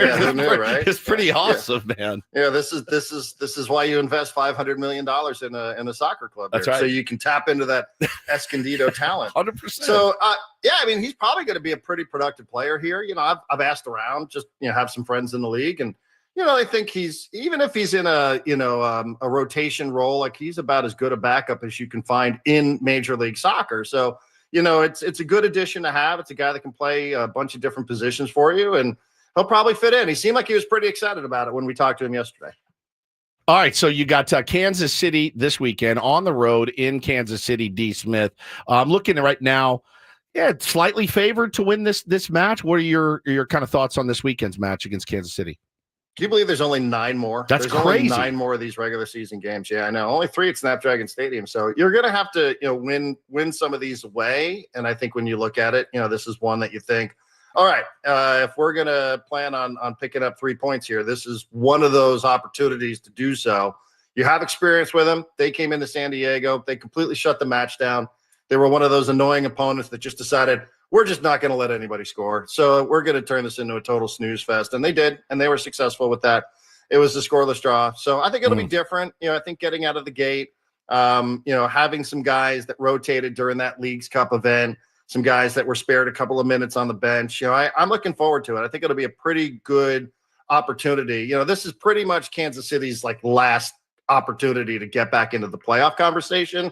So they're going to have to be a little bit more open than they were here. And I think that's to SDFC's advantage. So I think it'll be 3 points in Kansas City, Kansas, by the way, not Kansas City, Missouri. Oh, yeah. Ooh, interesting. Or Missouri. By the way, we do have 4 more tickets we're going to give away coming up a little bit later that Tyler provided for the next home match coming up 2 Saturdays from now. So Tier 1s have a chance to win some SDFC tickets coming up. Let's turn our attention to the Padres post-trade deadline now. We talked a little bit about it last week. But yesterday's conversation in the roundtable was centered around, did the Padres do enough to now match up with the Dodgers? Are they roster-wise, pound for pound, good enough in your mind, Darren, to take down the Dodgers, win the division, and perhaps go to the World Series now? Yes. I think the answer for me is yes. I mean, we're talking what, 2 games at the moment? 2 at the 2 moment. games back, I believe. So, from that standpoint, I do think so. Obviously, it's going to come down to the head-to-head, to the 6 games head-to-head between the 2 sides. But yes, in terms of the things that people thought were holding the Padres back, I think all of those have been addressed. The one thing, when you're a Padre fan, you always suspect something's lurking around the corner here, right? There's some sort of boogeyman that's lurking around, and that would just be health, health for the rotation. King coming back, it's a fingers crossed kind of moment. You trust that he's going to be back to looking like Michael King before he slept wrong or what have you. And Darvish, you keep your fingers crossed that, he's capable of resembling the Yu Darvish that we all appreciate so much. So, I think that's probably the one thing that I look at. If you're asking me just to, look forward for 2 months, what would be the one thing I think? But even then, I do think you provided yourself a little bit of depth pitching wise that, it wouldn't ever completely crater on you like it did a couple of seasons ago where you had to turn the guys off the scrap heap. Yeah. So and I also think that gunning for a division title is a worthwhile thing. I think we live in this weird era where people think, oh, who cares how you get into the playoffs? Just get into the playoffs. I think winning a division title is a big deal. Like, I would love to see the team say, like, that is absolutely something that we are gunning for here. And we're trying to go do this. We're not just trying to get into the playoffs. We want to do it, secure some home games, and call ourselves a division title, a division champ for the first time since 2006 or whatever. Yeah, no dog days in August. I mean, those games felt like playoff games against the Diamondbacks of all teams, right? And they did. I mean, that just as nervous as you can be, and don't expect that to change anytime soon. I really don't. I think this is going to be a really, really interesting stretch for these guys, and it's going to be important to get guys off their feet, as you mentioned, the health. But you look around, you go, okay, well, we finally have depth where we can do that and feel good that we can still go out and win the game, D. Smith. So should be a fun one. Got the Chowderheads all going to be in town, going to be loud. People. Oh, they are going to be nuts this weekend. Should be a fun one, fun series out of Petco Park. Yeah, they're going to be nice and sunburnt, and you'll be able to identify them. But you're right. I mean, it does. Like when Mason Miller came into that game the other night, I was like, oh, everybody, shut up! Like, I got to watch this. Yes. I got to see what's happening here. Like, just stop talking. I was shushing my kids. Like, go play Mousetrap, go play Monopoly, beat it. I got to see this. Mousetrap is the worst. It really is. It is. We got it this weekend. It was really we did the worst possible game. We got. I think we got it. Gotten any better in the last 30 years? No, we got it to work all of 2 times before it completely broke more down. Than most people ever get it to work. Absolutely dog-ass game. All right, Darren, really appreciate it. Thank you so much. Look forward to next Friday and our new segment, Stamina on Soccer. Stamina, yeah, there you go. Yes. Yeah, I'll just thank you for introducing us to the term prison wallet. Yes, how great is that? Amazing. Just put it in your prison wallet. Go buy some green dildo crypto later today. Daldo, I believe it is. Yes. Thanks, Darren. Have a good weekend. See ya. Darren Smith, our weekly conversation on a Friday. There's no chance we will be 86ing Darren anytime soon. We feel quite honored and lucky that he graces our airwaves with his presence. I feel like I need Darren longer. I need a longer. Do we have a longer segment that we can put him in? I need him for 40 We minutes. could if we would stay on our clock at all. That's Don't true. do this. That's we true. could probably have more time with Darren, but You're we're right. always running up against the top of the hour here. That's okay. We got 2 hours to go. And in the second half, of course, of Ben and Woods today, Oh, boy. we got the manager's report with Mike Schilt coming up at 9 o'clock. We will talk with the skipper. Had a nice day off at home. Those are fairly rare at this point in the season as they get ready to host the Boston Red Sox coming up tonight. Take on Woods and more ahead. Don't go away. Ben and Woods on San Diego's #1 sports station, 97.3 The Fan.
All right, we're halfway home on a Friday. Ben and Woods, 97.3, The Fan. Thanks so much for being here. Thanks so much for all of you guys showing up for us every single day. And man, the chat was just insane. When I was in Hawaii, it was crazy. We had such big news to talk about and crazy games. So just really appreciate you guys making us a part of your morning every day. I really, really do. From the bottom of my cold, dark, dead heart. You guys make it easy to get out of bed. Coming in and do this every day. I'm Woodsy. That's Paul Reindl. He's the executive producer of the program. And San Diego's best sports anchor, Benjamin Higgins, as recently named by San Diego Magazine. Congratulations, sir. Thank you very much. Who won best radio personality? Gina Aguilar. Gina the Latina. All right. She yes. seems to clean up on those awards. She does well on those. Yeah. That reminds me. Did you guys see the Marconi Award nominations yesterday? I did Really? not. KWFN? You will be pleasantly surprised to see that we were not nominated for anything. Okay. Once All right. again. That's fine. That'd be a cool one to win, but oh well. No big deal. You know, as I mentioned earlier, not in it for the awards. I'm in it for the money. If somehow and the we were fame and the nominated, power. if we somehow did get nominated for a Marconi Award, which would never happen. But Well, if it did, takes a lot of work by our boss. and, So yeah, that's, like I said, it'll never happen. he's got tweets to block. So If that happens, though, we go to New York for that dinner. and, yeah, like, just to clarify, there are lots of awards that are given out in radio. A Marconi Award is actually like the one that's the most prestigious. It's like the winning an Oscar. Oscar. Yeah, like that's right. that's it, like nationally recognized as being I like think the about best in your craft. Now I don't know what categories they have for the Marconi Award. They have like sports. major. They have sports. They do have a sports major, category. mid-market, small markets. They got it all. Now, see, I always think about it in terms of like Emmys versus Marconis, like TV, radio. Yeah. Now, Emmys, they have like the Emmy Awards show once a year that you'll see on, CBS or whatever it's on, February or something. Yeah, like that. usually early in the year. But then there's also regional Emmys, which correct. is like you'll see like the Southwest region, Sure. the Northwest region, whatever. And those ones are obviously smaller pool to choose from. You get a little bit better chance. They don't do that in radio with Marconis. It's just the national, Right. The big like dog. the big award is the only one you can get. The trick though with the local, like the regional Emmys, and we're in the Southwest where it's like San Diego, Palm Springs, certain. You actually have to buy your Emmy if you want to win a trophy. Like you have to pay a fee to submit your entry. Yep. It's like a couple $100 if you even want to submit a tape for them to review. And then if you win, you got to pay another like $180 for the actual, the wing trophy statue of the Emmy. And of course, yours truly has been too cheap to ever do either of those things in his career. So I've never even submitted one because I didn't want to pay the entry fee to even be nominated. Him wrestling with himself. Well, should I? No, it's $200. I'm not going to do that. And then if I win, I got to pay even more for the trophy. Yeah. Which what am I going to do with it? Hey, you put it up. It's I nice. don't really put things up though. You know me. I do. Yeah. I don't collect things. I don't put things up. It'll just end up in a drawer or in the garage or something. And Now, Woods, if you worked in television, you would have submitted at least for one, right?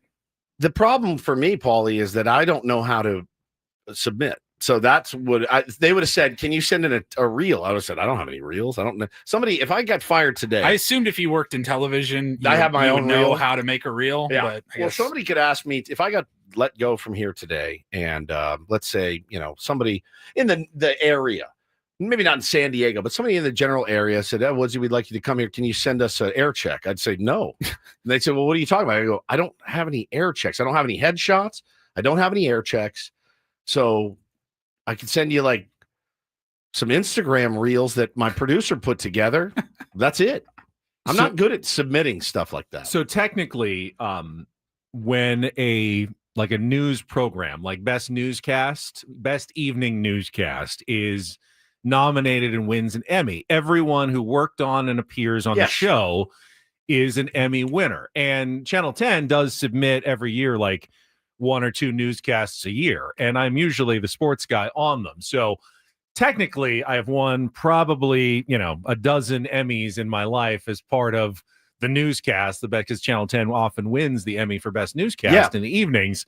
I've always been asked, do you want to buy the trophy that goes with that? The chance to Yes, I have had the chance to do it. I've never submitted my own entry for like best sports anchor cast or best sports anchor, but I have won a bunch of them with our newscast Emmys. I just never actually buy the trophy that goes with it. Because I feel like it's not even mine. It's like it's the producer who put together the show and the main anchor. You should have done one. Yeah, you should have done one. After however many years you end up doing television, to be able to look back and be like, I won an Emmy. Let's buy him one. The next time it's up, let us know, and we'll go into the show fund and we'll spring for it. Now, doing all these news anchors, lately shifts that I've been doing lately, if one of those got nominated and we won, maybe I'd have to think about it. Are you done?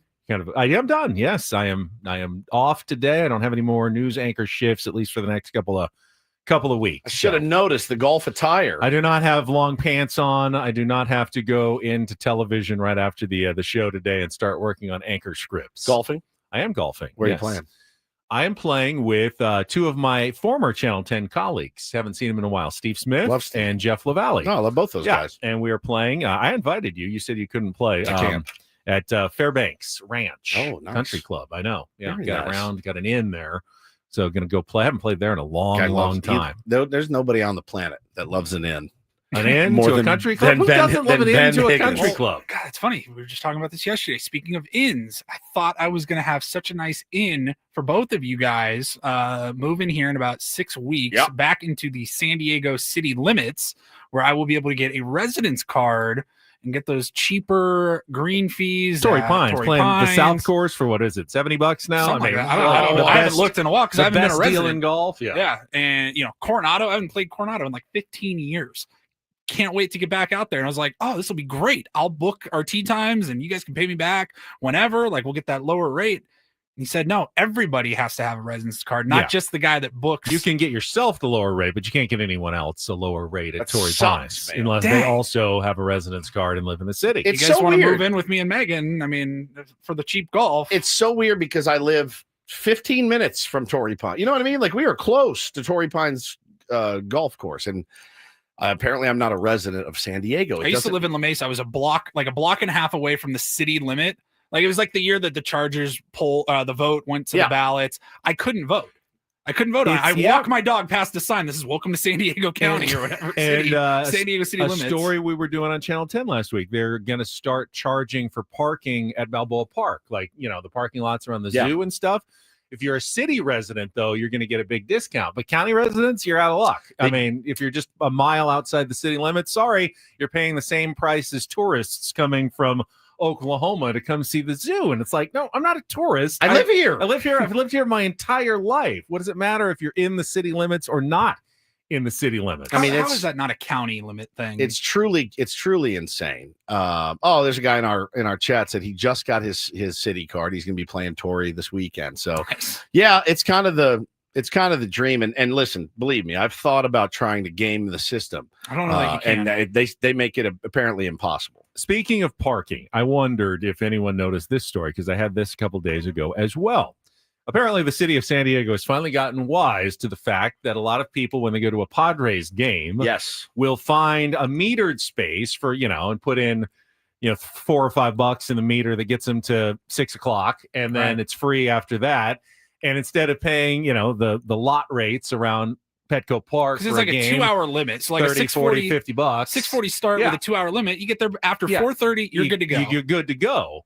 So they've gotten wise to this, and starting next month, I believe, they have instituted like special surge pricing. So when there's a Padres game or like a concert at Petco Park for like 2 hours before and 2 hours after, it's $10 an hour to park around Petco Park. So like if you're there for 3-4 hours, it's now $30-$40, and you're basically paying the same as a lot. So like for going into a lot tonight. I mean, if say this is in effect and you have a Padres game, but like also you're not going to the game, you got dinner downtown somewhere in the gas lamp. Any street parking is going to be Padres parking. It's costs. Only like the East Village. I mean, does anyone really go to dinner in the East Village on a Padres game night when you're not going to the game? People are there all the time. A lot of restaurants aren't they going to the game, or they live there? Like, does anyone actually drive down by Petco Park? Hey, I would love to go to dinner tonight, 1 block from Petco Park, like at Cali or something, knowing that there's a game that night. I would go, no, I'll go on a night when they're on the road or something. It's got to be a problem for the businesses down there for people who don't want to go to the game. Now, if you're going to the game, it's perfect. Hey, go have dinner, then go to the game, or go to an afternoon game and go to dinner, it probably helps out the other way. But you avoid Petco Park if they have a game if you're not going to the game. I'm fine getting tourists for extra. I am, because I just was in Kauai. And if you can go to anywhere you go, grocery store, everywhere they ask you, are you resident? Your prices are way lower. And I mean way lower. Like the grocery store, the resident discount is it's a lot. Like, so my mother-in-law, they have residency there. So when we go with her, she's like, I'm a resident, and we get they actually have lower prices for food, everything. Wow. Yeah. Really? Oh yeah. No idea. Yeah. Grocery store, you walk in, if you're a resident, you get discounted. Huh. Yeah. And it surged if you're a tourist. Don't give the city of San Diego any ideas. I know, right? Yeah. Don't take that. Yeah, we live in the county, so yeah, we live in the county. You go to 7-Eleven on J Street or something. If the Padres happen to be playing a game, or if there's a concert you're a that night, your big gulp is $1. If you're not, your big gulp is $9. Yeah, that's exactly right. That's exactly right. So look, this is where we are right now. Just any chance that somebody can get you, they're going to get you. All right, Zoltan says Cali, and I think other restaurants do offer, if you're a customer, free parking. Good. If you're eating at the restaurant, even if there's a game. So that's good to know. Yeah. Okay. All right. Well, relax then about your parking. All right, fine. You can still go downtown. You still might have to worry about the traffic and everything. That they can't do anything about that. No, that's true.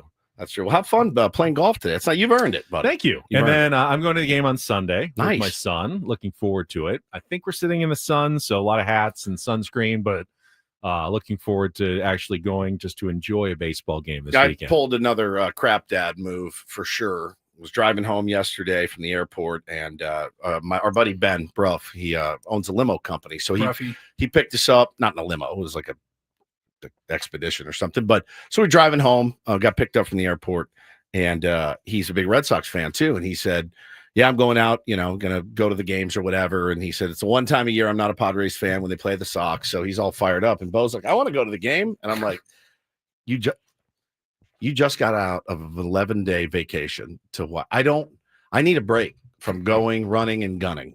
You know what I'm saying? Like, we've been running and gunning and traveling, and we've been doing all the stuff that you want to do. And then Hannah goes, what kind of dad tells his son he's not taking him to a baseball game? I go, me. I'm that kind of dad. I'm the one. I don't want to drive down there this weekend. Am I a monster? It'd be like at the end of Field of Dreams when Kevin Costner goes, hey, Dad, you want to catch? He No, goes, I don't. You know what? We've been running and gunning a lot here. I'm going in and out of the corn all the time. Did you see? I just caught like 9 innings. You just had Shoeless Joe here. He's just out here. Do we have to play catch at this point? Do this right now? My goodness gracious. I don't know, man. It's like, I can't. I'll appearing in tomorrow. Just give me a break here. Like, kid. Come on. Like, we just got back from vacation. We just got back. So there's a decent chance I'll be out there tomorrow at the game, because I'll probably get shamed into doing it. But I just said, can we not just have a nice, relaxing day doing nothing? We've been going and going and going. I know what you mean. But when they say jump, you feel like sometimes you have to jump, or you're the worst parent of all time. You're not. Hey, Dad, want to catch? Oh, and I'm just telling you, I'm warning you guys right now. Really. I'm not really. My well, arm's maybe a little later. sore. My Bo does want to come in on Monday because he starts school, 2nd grade, dude. Second grade. Starts school on Tuesday. So he goes, Dad, I didn't even get a chance to come to work with you this summer. I go, let's make it happen. So brace yourself. Kluger's had all of his kids here like all week. Has he? Yeah, you missed that. Yeah, it's a day camp around here. They're playing Mario Kart in the conference room. Just running around going, hey, Dad, can you get me a snack? Summer's kind of winding down. You've run out of camps to go to. Yeah, dude. You're just counting the days until you can send them back to school. No one's there to take care of them, so here they come. Kids start school earlier and earlier. It's August 12th. They've been good. Yes. The kids were good. There was no incidents or anything. Did you guys put them on the air or anything? No, they came. One of them came in studio for a couple of minutes, but didn't. I would have interviewed them about your dad. I would have sat them down and said, "What's your dad's problem? All right, what's his major malfunction? Spill it, man." Yeah. Oh, he's right. Yeah, the school starts on Wednesday, so yeah, right at the end of summer. Vaughn just said, I come in looking like Orange Jesus. That Hawaiian sun must cook different. That Hawaiian sun is no joke. I mean, it is no joke. You're a lot closer to the equator. That makes a difference. My back is peeling and it's all itchy. I'm pretty cooked. Do you need any surfer salve? Yeah, I've got surfer salve right here. I'm good. That's for That's for your tank. Both of you. All right. Thinking about it. We got Mike Schilt coming up at the top of the hour at 9 o'clock. Don't forget, our manager's report is refreshed by Eco Water SoCal.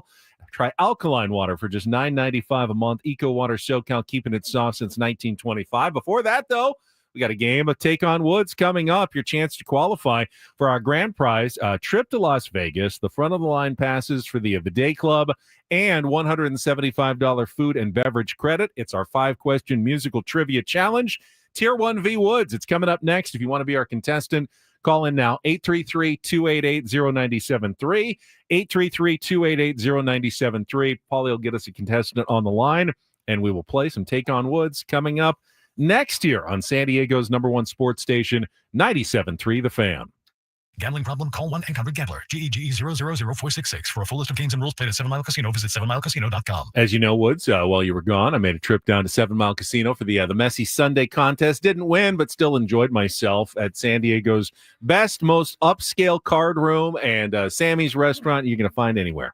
You didn't win the Sunday competition, but I don't go to 7 Mile for the Sunday competitions. I go for the California style blackjack competitions. That's my favorite game to play there by far. But they've got Texas Hold'em, they got Pai Gow and Baccarat, which I think I would like if I could actually learn how to really play it. I hear it's very, very fun, and you have good odds as well. But great place to go. And again, homestand this weekend, pregame, postgame, 7 Mile Casino. Make it your spot. So when you hit 21, that's a blackjack, which is the name of the game. When you hit, I think it's 9, you're supposed to hit. Is it a baccarat or I don't know. I don't know. I'm not sure either. I need to learn. If you're a high limit player, though, they want to take good care of you at 7 Mile Casino, spreading the action you're looking for. Check it out today. If you've tried another card room, if you usually drive into the East County, don't. Make the short trip down the 5 freeway, west side of the 5 in Chula Vista on Bay Boulevard. It's 7 Mile Casino, just 7 minutes from downtown.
Hey players, things are about to get real here in San Diego. Introducing the all-new Jamul Casino Resort. With a 200-room hotel tower, exciting new eats and drinks, plenty of new places to play, and a luxe spa and salon. Hello, rooftop pool and deck. It's where players can play their hearts out and enjoy all the perks that come with it. It gets real this summer at the all-new Jamul Casino Resort, the players' place.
Michael King coming back tomorrow. That's very exciting for the San Diego Padres.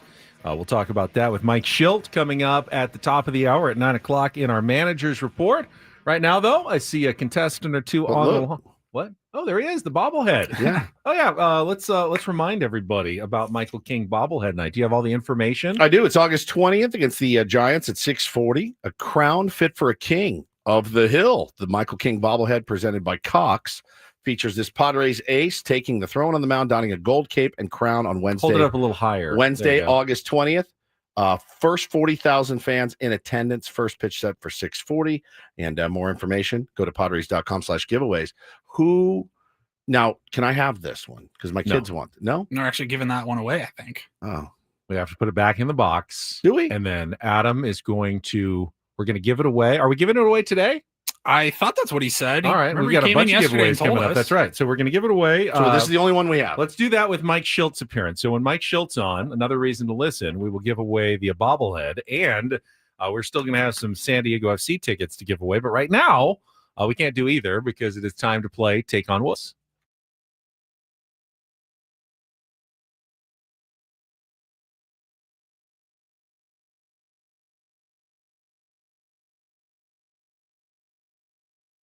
All right, Adam says we're not giving it away, even though I distinctly remember a conversation yesterday about how we were giving one away. We were after the show in our production studio, and he said, yeah, they're going to have to come in like right away to get it. At 11 a.m. And I go, yeah, and what? I go, why do they have to come in tomorrow? He's like, actually, you know what, just give them my email address. And he said, yeah, and then they can come pick it up. I'm a little confused, so we'll have to get clarification on that. All right, he says next week for the bobblehead. So hang on for that. We do have SDFC tickets later. Right now, though, it's Take on Woods, and it looks like we got Juan as our contestant. Juan, want to play a little Take on Woods?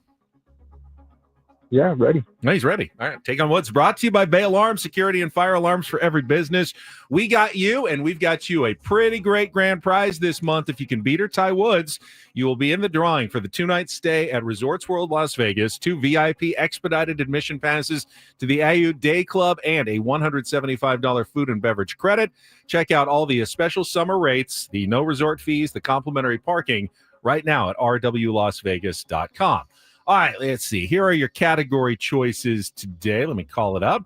We have a song within a song, 5 song titles that also include the word song in the title.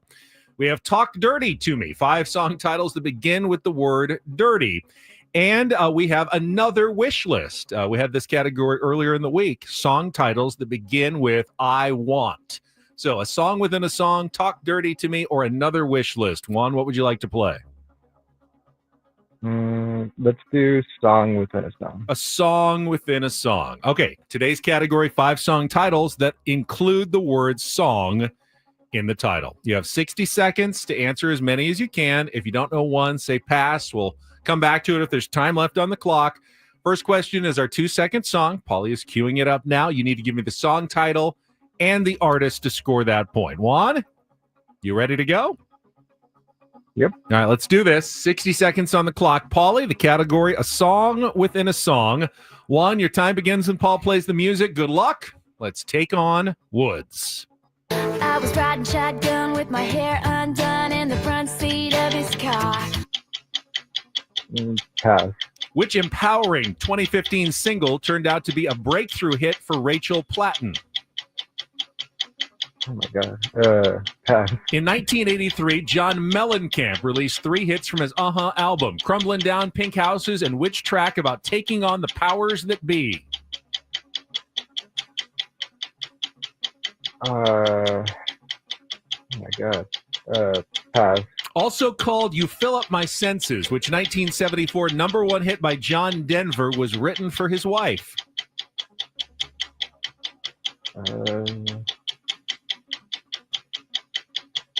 This one's really hard. All right, maybe this next one. What's the actual title of Shabuzi's 2024 mega hit most people call Tipsy?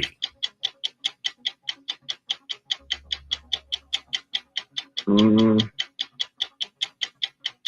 not sure. All right. What is your wheelhouse, by the way, in music, Juan? Because I obviously did not hit it there. Like, what would have been a better question for you? I'm just curious. I guess anything that wasn't any of those questions. Any of those questions. All right. Well, it was a tougher for category playing, today. I don't think 0 is going to do it. We'll leave the answers up in the air, and you can try your luck again as Woods goes through it without the category. All right. Sorry, might be a tough one. We'll see. Still on island time, so might be a tough one for you. Let's see. 60 seconds on the clock. Your time begins when Paul plays the music. Good luck, Woods. Okay. Let's take on Juan. I was riding shotgun with my hair undone in the front seat of his car. pass. Which empowering 2015 single turned out to be a breakthrough for Rachel Platten? Pass. In 1983, John Mellencamp released 3 hits from his album, Crumbling Down, Pink Houses, and which track about taking on the powers that be? Authority. The Authority song. Correct. Yeah. He also called You Fill Up My Senses, which 1974 #1 hit by John Denver was written for his wife. I have, what is the category? Was tough. God bless. Pass. What's the actual title of Shabuzi's 2024 mega hit most people call Tipsy? At the bar? Incorrect. Go back to our I first. don't know. I'm out. I'm out. Really? I have no idea. No, I don't know. All right, then you're done? I'm done. One. Wow. 1-1.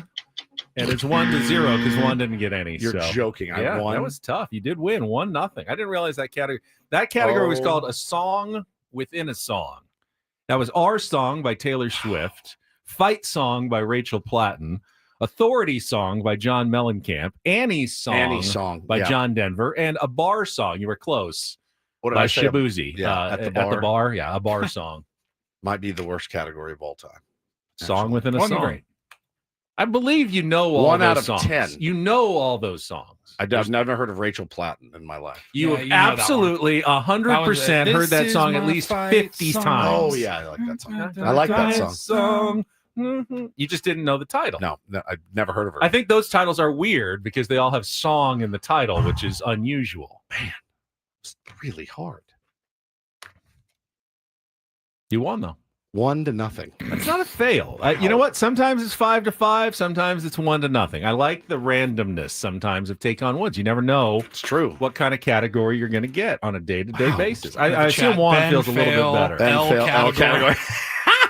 I guarantee you, if you played all 5 of those songs, 99% of people will go, yeah, I have heard that song many times. Okay. That's usually the way I try to pick songs. I want things that you'll at least recognize. Even if you don't know the title or the artist, you'll go, oh, I do know that song. You don't need to defend myself. No, all right. Fine.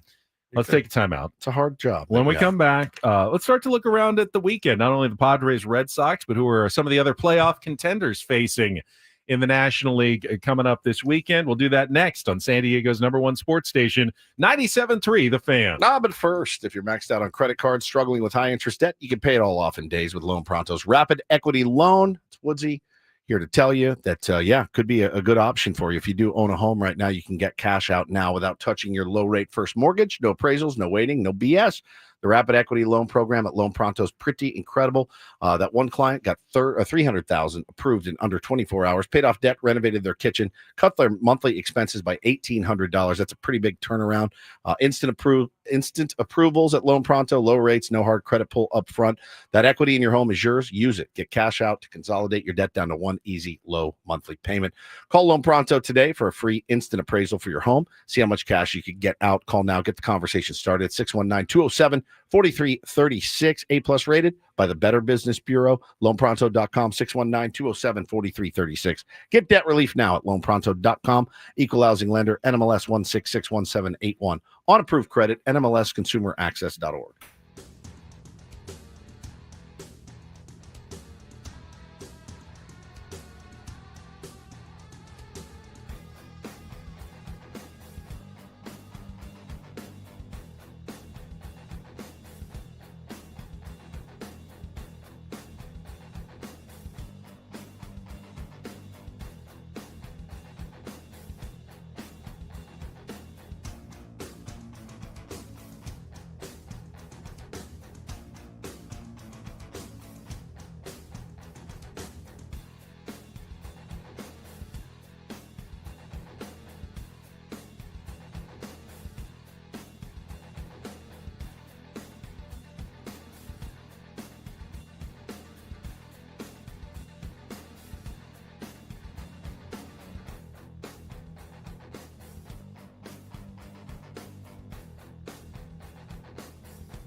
Hey players, things are about to get real here in San Diego.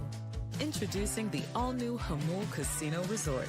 With a 200-room hotel tower, exciting new eats and drinks, plenty of new places to play, and a luxe spa and salon. Hello, rooftop pool and deck. It's where players can play their hearts out and enjoy all the perks that come with it.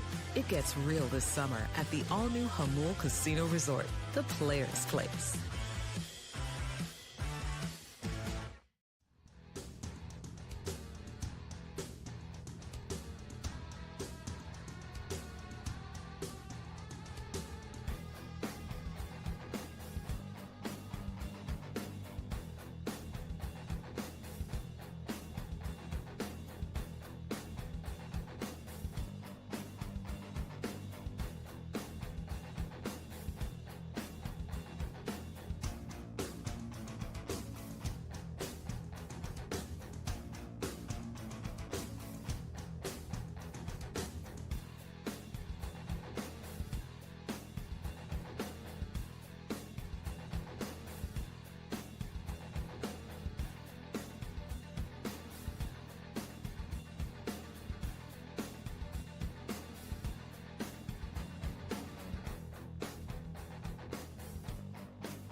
Now, Padres hosting the Boston Red Sox tonight. Nick Pivetta on the mound against his former team. Walker Buehler taking the mound for the Sox at 6:40. Sammy Levitt will have your Eco Water SoCal pregame show at 5:40 today. The rest of the pitching matchups for the series are scheduled to be Lucas Giolito against Michael King tomorrow at 5:40, and then Brian Bayo against Dylan Cease on Sunday at 1:10. Pivetta, King, Cease. I'm sure Schulte's already been asked what his, plan is with Michael King and all that, but I missed it, so I'm going to ask him, what's that look like? I don't think he has. Oh, okay.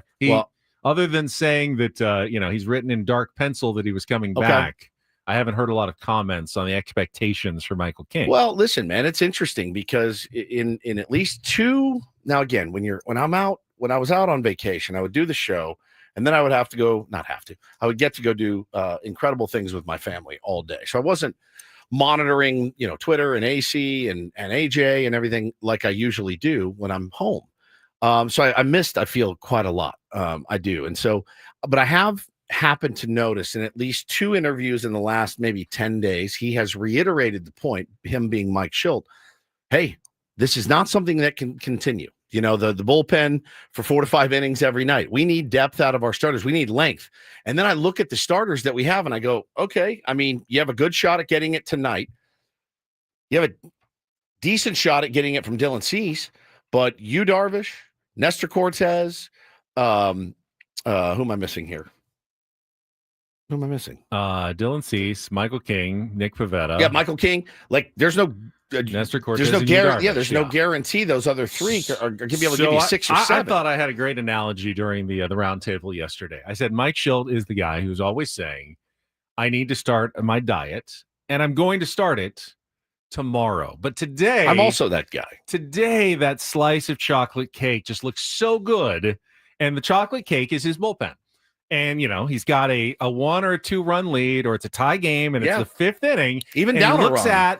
He looks out at the bullpen, and it's just calling to him. He's like, oh, I cannot resist. It just looks so delicious, and I know it's going to make me so happy when I'm eating that delicious chocolate cake. And I go to my bullpen, and I feel really good because well, they're probably going to get the job done for me, and I'm going to win that game. But then afterwards, I'm going to say, but I really need to stop doing this because I'm using them too much, and our starters need to go longer. But then the next day, it's like, it's a close game again, and we've got that pie, and it's just delicious. So, and I know Mike Schilt doesn't eat sweets, but he does. Allegedly. His sweets are his bullpen. Oh. And it's very hard to resist that bullpen when it's just calling to you out there with all those just delicious arms that you can go to late in the game. Yeah. And why would I stick with my starter when I've got something, it's bad for me, but it's so good. It's the worst needle to thread, right? The hardest one to thread. And Nestor Cortez the other day was a good example because he really came out in the first couple innings and you're like, I can't believe this, man. This is going to be a disaster. He ended up getting through 4 2/3 and, threw up the zeros late and only gave up 2 runs. And you have to have a little faith in the veteran guys that can do it. But with a guy like Michael King coming back, we just don't know what to expect. You just have no idea. So for him, I'm sure there's got to be some sort of limit, right? Here's what I expect. I expect a little rust. Yeah. I certainly don't expect him to go deep into the game tomorrow, but I also expect within 2 or 3 starts, he will be Michael King because he's always been Michael King, and he's not coming off any structurally damaging injury. He should be able to, I think, fairly quickly be throwing like one of the best pitchers in the National League, which is what he is. I mean, don't you think even if he's cruising through 5, to be careful with him. You got to be careful with him, right? Until he's totally stretched out. Okay. I think he threw 61 pitches in his last rehab start, which the numbers were bad. Although I was watching some of the video that the El Paso Chihuahuas put up, and the movement looked pretty good, looked very Michael King-like. So I'm going, that looks like Michael King to me. Good. So I would think, probably 80 to 85 pitches is a target that they probably have in mind. I'm going to ask the boss. Yeah, he won't tell the boss. He won't tell me? Well, I mean, he won't want to get too specific. All you know right. how he doesn't like to lock himself into something because, dark pencil locks it in. He did. He did. I'm going to say, all right, Mike, which color pencil are you going to use? Sometimes, light or dark? Plans change. Obviously, You got to be flexible. We understand that. Yep. I hope he knows that we do understand that even when you say something, occasionally, change my mind. Throw the plan out the window. Change my mind. That didn't work out the way we hoped it will because it's baseball. But that happens all the time. At the end of the day, I'm elated to have Michael King back on the bump. And again, a lot of credit to the guys for steadying themselves and riding the ship, kind of riding out some of the storm with these guys being down. All right, this is a big weekend. Big. Because it is NL West versus AL East top 2. And both sides, this could be kind of a pivotal weekend. We'll talk about it after a check of traffic here on 97.3 The Fan. From the 855 Get Ross Traffic Center, protecting San Diego after accidents or injury. This traffic report is brought to you by Caltrans, reminding you of work on the 805 through 2027. Jam-packed westbound on the 8 right before the 57. There's a collision. We had another accident on the 5 southbound right at the 8. That one takes out the left lane. Caltrans reminds you they are working on $54 million in improvements to northern central San Diego with the 805 drainage and surface infrastructure project stretching from the 5 to the 52 through the year 2027. Please plan accordingly. I'm Sue Aller with Ben and Woods, San Diego's #1 sports station, 97.3 The Fan. So Petco Park, second place in the AL East. The Boston Red Sox taking on second place in the NL West, the San Diego Padres. Meanwhile, up in Los Angeles, first place in the AL East, Toronto Blue Jays take on first place in the NL West, LA Dodgers. And game 1 of the series tonight, brought to you by Shady Acres Retirement Home, has Max Scherzer going up against Clayton Kershaw. Combined age, I don't know, like 80 or something. Yeah, between at least, the I two think, guys right? on the mound tonight in the opener to a series. Toronto is coming off, well, it was Colorado, but I believe they had like 65 hits in the 3-game series So against the Rockies. They're and seeing it well. 45 some odd runs in 3 games. I mean, it's Coors Field, it's the Rockies, but you're still coming in with a little bit of momentum rolling into that series. And Toronto, who of course swept the Padres in Toronto earlier this season, has been playing pretty good baseball for most of the summer. I thought I read earlier, Scherzer and Kershaw will face off for the first time since I think it was 2008. And in that game, it was, who was it? It was supposed to be Greg Maddux versus Randy Johnson pitching in that game, and it ended up being a young Clayton Kershaw and a young Max Scherzer. Interesting. I thought I saw that somewhere. I got to double check. They're combined 78 years old. 78 years old on the mound tonight. Still, I mean, they're still getting outs. Kershaw, especially, has been really effective for them this year, much to my surprise and chagrin. Dodgers then will have it'll be Bassett against Snell tomorrow, and Eric Lauer against Yoshinobu Yamamoto on Sunday. Now, he's a Dodger killer, straight up. Eric Lauer is that's right. A Dodger killer. Like almost worth getting him back at some point. Jordan in the chat says, if the Blue Jays sweep, I will Instagram live chugging a bottle of maple syrup. I will not, but I will be absolutely watching that.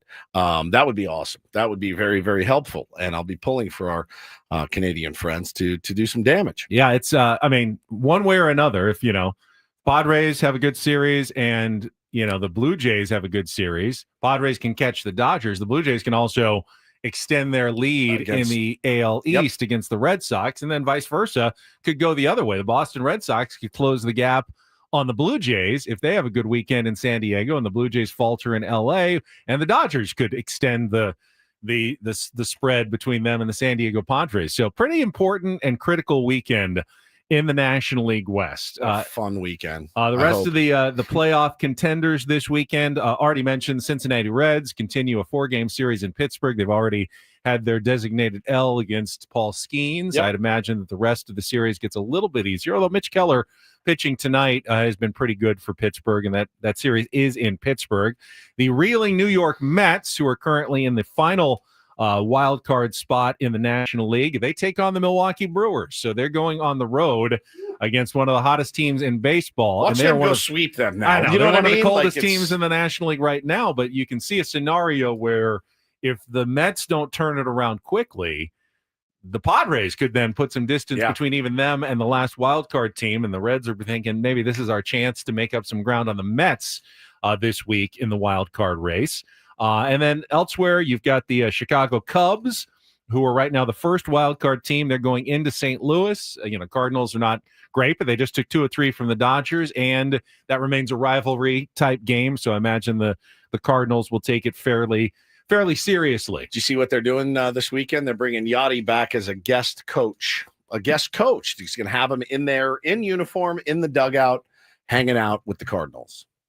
Somebody said Mike Schilt didn't think of that first. Somebody said that's weird to have your replacement come in and hang out with you in the dugout, which, I mean, let's not get crazy. That absolutely could happen to Ollie Marmol in St. Louis. But yeah, Yachty will be in uniform, hanging out with the boys in a big series. And then the other playoff contender, the Phillies, are in Texas taking on the Rangers. Rangers have been playing good lately, and they are right there in the American League playoff chase at the moment. That'll be Christopher Sanchez against Merrill Kelly, new Rangers pitcher acquired from the Diamondbacks. And, as I mentioned, the Padres, if they want to get, ultimately where they're going, they don't only have to pass the Dodgers, they also have to pass either the Phillies or the Brewers to get a top 2 seed. Right now, the Philadelphia Phillies are currently 65-49, so 16 games above 500, but that's just a game and a half ahead of the Padres. So they're within striking distance and could get some help from the Texas Rangers this weekend in that 3-game series in Arlington. Man, it's getting good. It's getting really, really good. You had some teams, Benny, that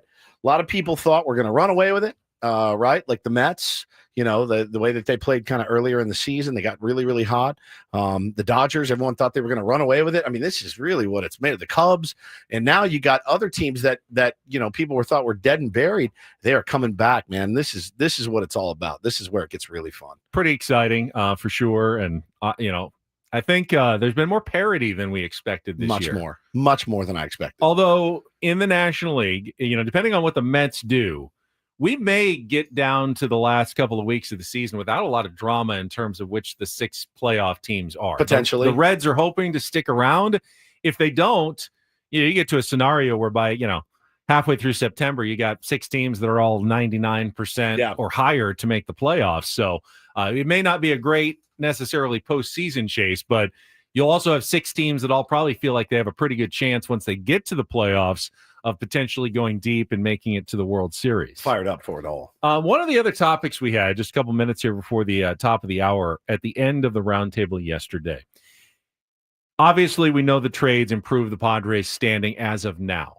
We also know that they mortgaged, a lot of prospects for the future. But next season, how do you feel like the Padres are set up? Regardless of what happens here, because their lineup, even if they don't re-sign any of their own free agents, I made the point that you could already put a lineup on the field with Laureano, Merrill, and Tatis in the outfield, Manny, Xander, Jake, and Gavin Sheets in the infield, and Freddie Fermin behind the plate. Correct. Now, they may bring back, Luis Arraez, they may not, but you don't necessarily have to go out and get anyone to fill out a starting lineup for next season. I'm assuming the Padres pick up the $6 million option on Ramon Laureano. That seems like a no-brainer. That's like a no-brainer.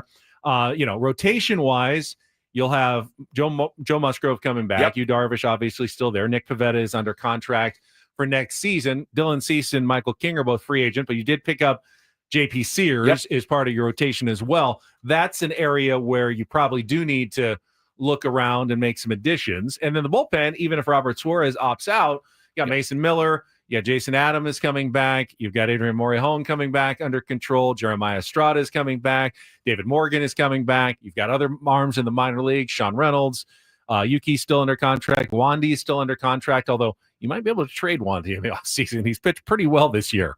It would be something they might think of. That would be something. And then Mason Miller potentially converting to a starter. Potentially. I keep seeing the back and forth on it, and I think he's amenable to it, and we'll worry about that in the offseason. O'Hearn is a free agent. Yeah. He's just a rental, so I can't include him as coming back. But they didn't really hurt themselves for next season. In fact, they helped themselves for next season at the trade deadline. There's definitely a serviceable team. Right. It actually looks better than it did going into this season. Exactly. Yeah. So, the future, who knows? But next year, it still looks all right with what AJ did at the trade deadline. All right, we'll come back. It is time for the manager's report. Mike Schilt will join us to kick off hour number 4 of Ben and Woods on a Friday here on 97.3 The Fan.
Final hour of Ben and Woods here on a Friday. Padres, quick homestand, 3 against the Boston Red Sox. Then it's off to San Francisco and Los Angeles, and then home for San Francisco and Los Angeles. So big couple of, I mean, they're all big at this point. They are, but holy cow, these are huge. Actually, all season long. Since I know that Mike Schilt is now listening, he's on hold. He's about to join us. Every game is important. Yes, 1 sir. at 162, and it's really true. The first game, the 5th game, the 161st game, they're all equal over the course of a baseball season. That's kind of the way you got to approach it. It's not what I thought you were going to say. I thought you were going to say we got Mike Schilt on hold. He's listening, and this is a must-win game tonight. I can't do that because I know he thinks the right way about it. I mean, that's how they approach it. You can't really say any other game is more important than the others because you just add them up at the end of the season. You want to win as many as possible. The Manager's Report with Mike Schilt is refreshed by Eco Water SoCal. Try alkaline water for just $9.95 a month. Eco Water SoCal, keeping it soft since 1925. And say good morning to the skipper of the San Diego Padres. Hi, Mike. Good morning, guys. How you doing? Doing good. Well. Yeah, Fun watching this team. I know as fans, you always think that the trade deadline is some magic wand that a GM can wave and fix the team. It doesn't usually work that way. There's a lot of work and incorporating new players. I must say though, the contributions you guys have gotten from Freddie Fermin, Ramon Laureano, Ryan O'Hearn, Mason Miller, Nestor Cortez, even JP Sears, battling through 5 innings. That's a pretty good first week for all of those guys, wouldn't you say? I would. It's an excellent contribution. Great start for all those guys, and kudos to AJ and his lieutenants for making it happen. Well, he gave you some kudos when we had him on, Skip. He said, Freddie Fermin was a guy, because when I saw that come out, I went, oh man, that's 2 arms that, that we've been relying on to get big outs and eat up big innings and have been effective and part of the future, I thought. And I thought, man, that's Freddie Fermin. I don't know a lot about him, but apparently you did. I mean, it's kind of your job to know. But he said Schilt had kind of pointed him out as somebody that if we could get somebody you'd be interested in. When did that kind of feeling start for you about Freddie Fermin? Yeah, I can't really pinpoint it. You just, you play against guys and you see how they compete and how they play the game. And, always thought Freddie, and of course still do, and he's proven that. Just a good player, smart, tough, quick, can really throw, feel for the game, takes a really good at bat, uses the whole field, can do all different things, already got a couple bunt hits. Yeah. So yeah, he's just a good player and liked his attitude and the way he went about it, and he's got some respect throughout the league, rightfully. And I don't know what the price tag would be, but all I can do is give my evaluation but yeah, I mean, all these guys have been great. Now, yesterday, hopefully, an off day that everyone got to relax. Now, last Thursday was also an off day on the trade deadline, but I can't imagine it's really an off day for you. How, from your perspective, AJ calls and tells you we just made a deal. Where do you kind of go into action at that point? Is there a call? I mean, what sort of work do you have to do to kind of incorporate guys right away and make them feel welcome and part of the team? Yeah, that's a big part of it. I mean, making sure that which they were and are, staff's buttoned up to.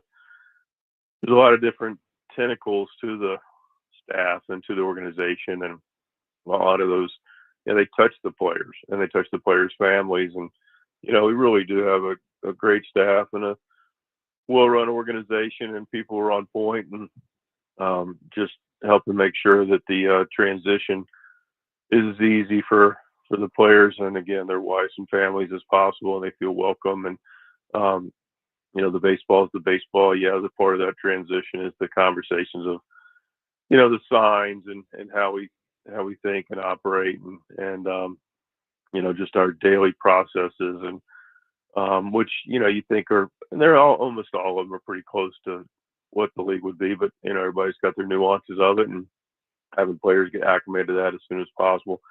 So they can just go relax and go play the game and enjoy getting other teammates. So, there's conversation, there's organization, there's an awareness to what they are and what they need. And, I always feel like the quicker we are able to do that for them, again, the better they're able to just go play the game and enjoy themselves. Talking to the skipper, Mike Schilt, here on Ben and Woods this morning. And, we as fans, certainly I was in Hawaii on family vacation, and I'm on the air with these guys when some of these trades start breaking, and you're just like, oh my gosh, I can't believe this, one after the other, the entire day until the deadline ended, Schulte. And what we forget as fans is, oh my gosh, we got all these new toys. Well, when you get new toys, sometimes you have to get rid of some old toys. We do it in my house every Christmas morning, right? And those are the tough conversations that maybe fans don't think about. How and again, maybe guys are staying on the roster, but their role is going to change. How difficult are those conversations to have? Like, I know how much you thought about Maldi and what he brought to the table. How difficult is that for you? It's really extremely hard. It's clearly it's harder on the player receiving it. Yeah, Maldi's case. I mean, that was the Padres aren't where we were at the time without Martin Maldonado. And people would say, well, he hit this, hit that. I mean, he had some big hits, but his presence and his ability to help navigate the staff and bring those guys along, help nurture, help make clear, help on board. Diaz was here at the end of last year, but partner with him to take the staff with Ruben, myself, and everybody, including the position players, just to be that voice. I mean, there's just not many players with that kind of wisdom, that kind of experience, 2 world champions that can just walk in those doors and understand what it takes, to be at the highest level and do it in a way that's which is why at some point, if everyone wants to coach your man, and she'll really be good about it, because it just was at no point about him. He clearly wants to do and be successful, but he's got 14 years in the big leagues, and he's got his rings, and he just wants one more.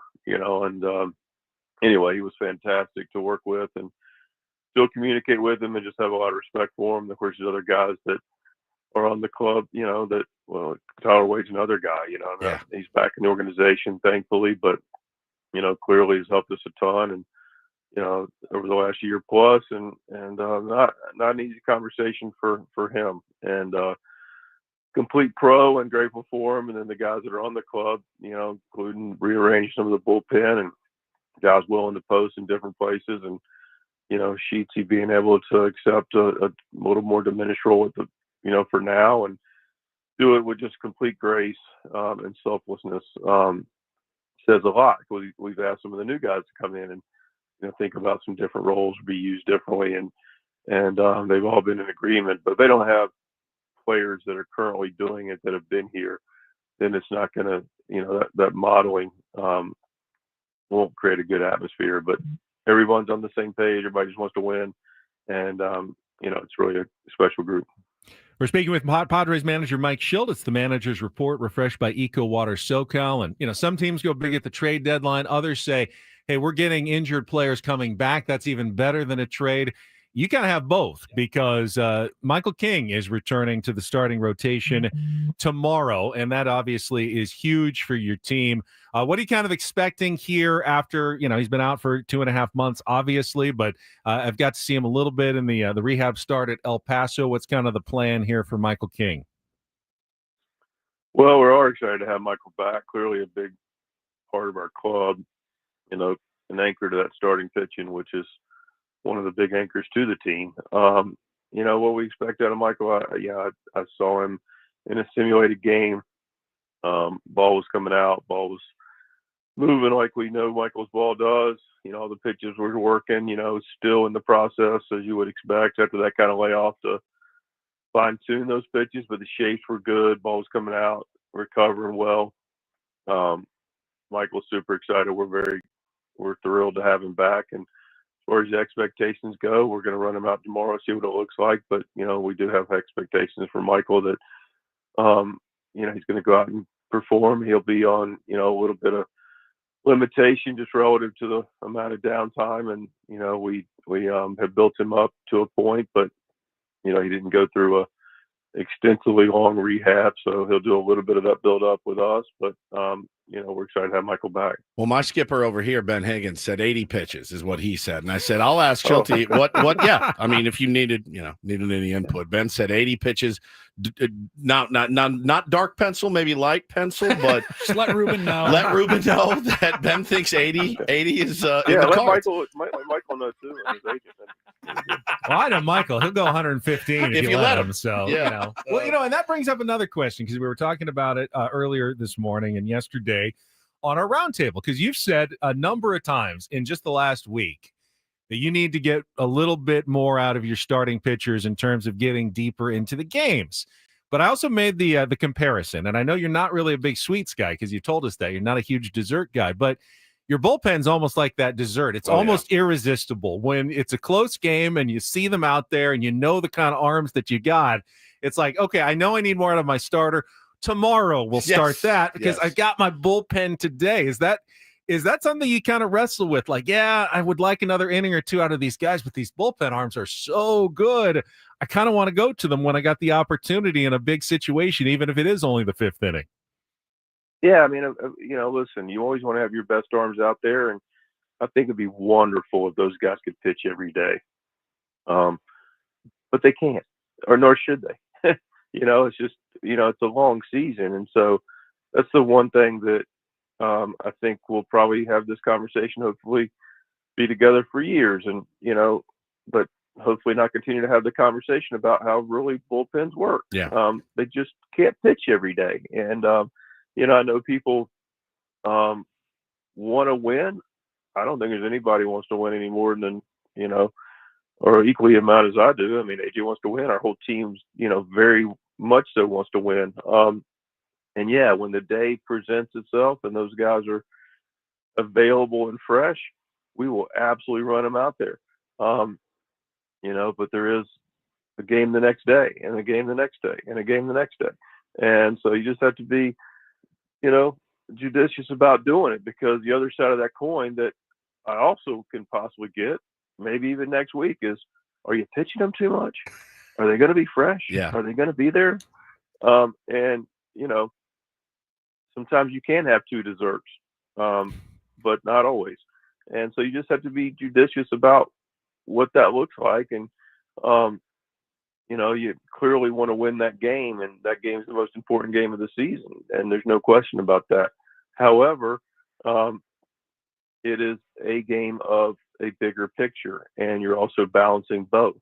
And so anyway, just, hopefully I answered your question, but yeah, of course it's, we've got a great bullpen, but those, having done it for a period of time, you can't keep pitching the same guys every day, and expect that to be a recipe it's going to work. And you just need to make sure that other people take the innings, and then appropriately, based on communication, based on their usage, you fire those guys in there. And we do know there's going to be times where we're going to push those guys a little bit and there's going to be times where, somebody else has got to pick up that baseball and get some outs.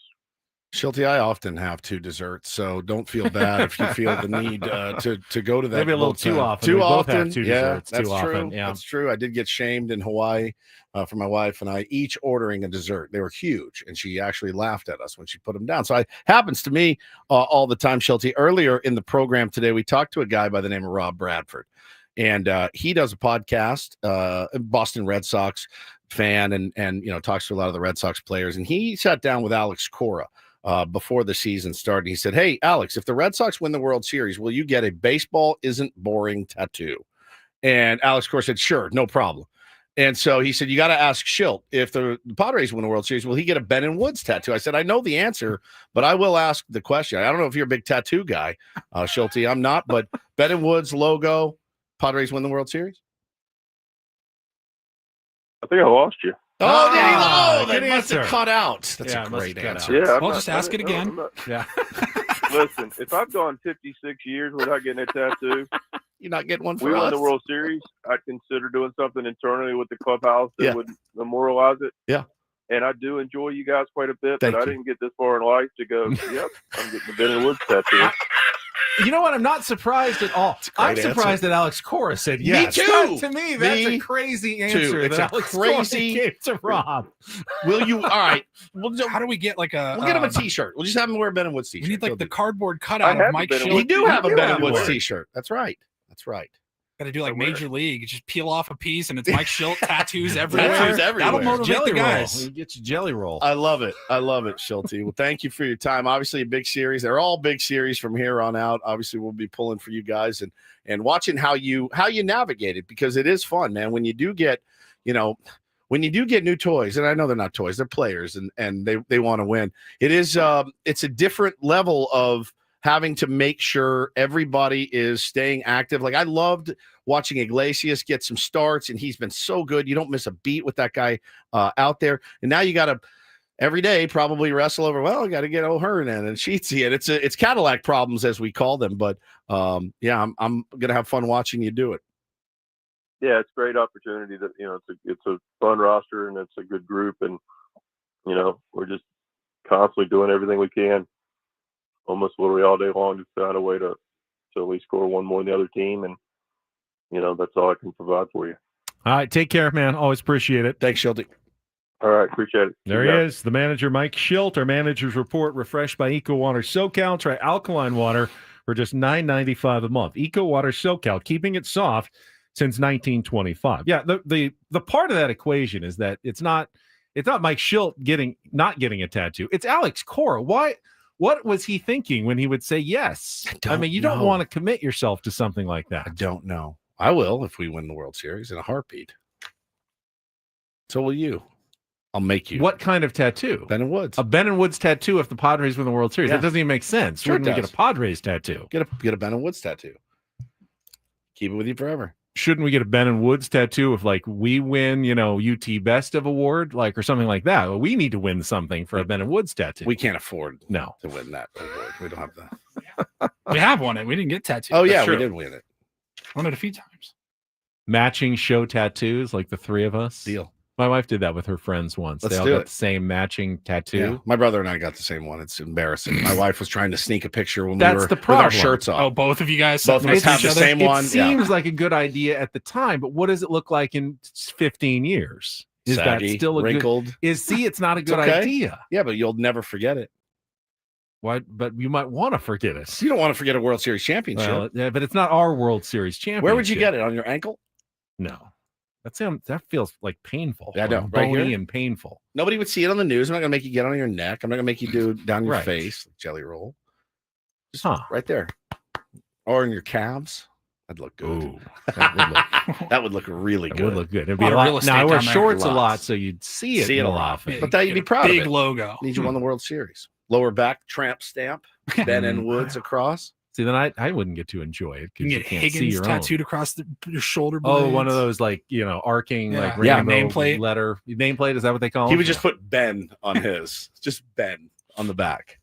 No, that's great. I love that he said, I think I lost you guys. Yeah. Put him on the spot there a little bit. Well, I mean, there is a certain amount of peer pressure when you're on like live radio. Of course there is. People crumble all They the do time. all the time. Mike Schilt has some fortitude. We know this about Mike Schilt. He does not So crumble good. under the pressure of I the love- hot lights of a radio interview. I love that he said if the clubhouse wanted to do something together that he would consider it. I think I think that's pretty cool. badass. Yeah, they all get one Yeah. commemorating a great season. Well, we're not there yet. Let's beat not the get Red ahead of Sox tonight. ourselves. Yeah. Worry about game one of the series against the Red Sox. All right, when we come back, we're going to give away some tickets to SDFC's next home game. It's a couple weeks away, but they do have a road game tomorrow. And we still have a Rondo report as well, so don't go anywhere. Ben and Woods rolling on San Diego's #1 sports station, 97.3 The Fan. Before we get to the weekend, though, I want everybody who is listening, who has battled their weight a little bit, they feel like you can lose a few pounds, to check out sdfatloss.com and their strategies that can help you lose weight fast. And when I say fast, I mean up to a pound of fat per day and 10 to 20% of your body weight in just 60 days. Do the math. If you are 200 pounds and you want to lose some weight, 10 to 20% of your body weight, that's 20 to 40 pounds in 60 days. I lost 40 pounds in 60 days. So it absolutely is doable. I love food. I love to eat. And I got through this program No problem, because it's based on real foods. I can still look forward to my meals every day. Steak, chicken, vegetables. Yeah, a little discipline, but your coach, your counselor will help you with that. Just visit sdfatloss.com, set up a free consultation. They'll explain how you can lose weight with no exercise, no injections, and no prepackaged meals. Nothing extra other than stuff you're getting at the grocery store. And right now, if you sign up, get $200 off. Their summer special continues this month in August. You can be a new you by the time October rolls around. Think about going into the holidays, not having to make any New Year's resolutions. That would be awesome. Go to sdfatloss.com. Again, that's sdfatloss.com. Results may vary.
Hey players, things are about to get real here in San Diego.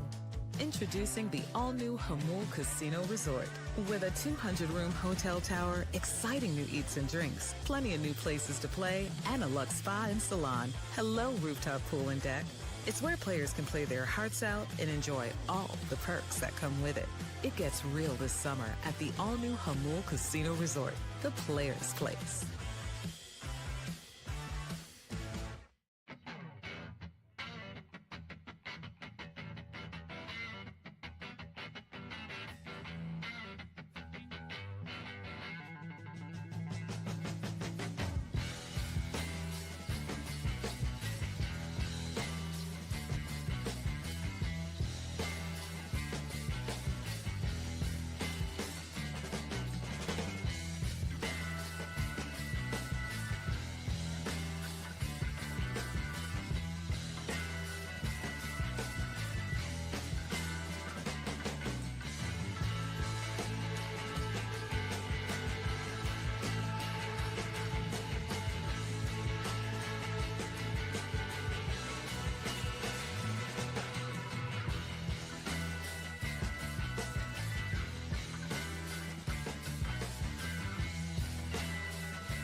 Got something fun coming up for the Tier 1s. I believe we are now able to let everybody know. We don't do a lot of hangs, I don't know, just kind of the schedule, how it works out. But next Saturday, we're actually going to be hanging out together, and the Tier 1s are invited up to Encinitas, our neck of the woods.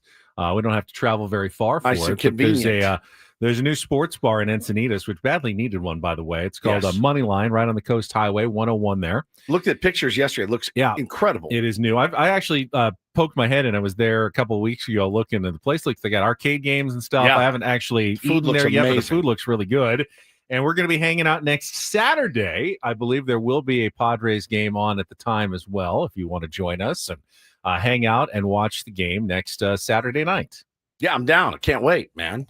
Come down, watch a little baseball, have a couple pops with us, maybe some mozzarella sticks or something. I don't know what they have. I saw wings, some cocktails, whatever you want. I think they've got a good spot, 30 TVs, and looking forward to checking it out with the Tier 1. So do we know time and everything? We know we have the day. I believe it is like 6 o'clock. Okay. Next Saturday. Take an Uber. I believe. We'll have more details for you next week, but I just wanted to make sure everyone can start planning around next weekend if you want to come and hang out with Ben and Woods. And Paul, you're going to make your way. You got to drive a little further than we do. But 6 appreciate p.m. you coming out. Good. 6 p.m. So looking forward to that coming up next Saturday. And 2 Saturdays from tomorrow, SDFC will be back home for their third to last home game of the regular season. And we've got another 4-pack of tickets to give away. Gave out one yesterday, SDFC against the Portland Timbers at Snapdragon Stadium on August 23rd. It is Pride Night as well. If you'd like to win the 4-pack of tickets, be the 5th caller right now at 833-288-0973. 5th caller at 833-288-0973 for the 4 tickets to the Timbers SDFC game coming up in a couple of weeks. Still need to get to one, man. Have you been to Snapdragon for anything yet? Yeah, I did the Seals game there. Oh, that's right. They played the outdoor Seals game. Yeah, I haven't been. You haven't been yet. Not crazy. I haven't got an update. Obviously, you retired as voice of the Seals. I did. But I was anchoring this week, and there was a Seals commercial, and they had a different voice on it. I didn't know if they had just hired someone for the commercial or if that was their new public address. He was like, scratchy voice, like, talking about their San Diego Seals at the, what do they call it? The Excitement Factory? The Electric Factory. The Electric Factory. That's right. The Excitement Factory.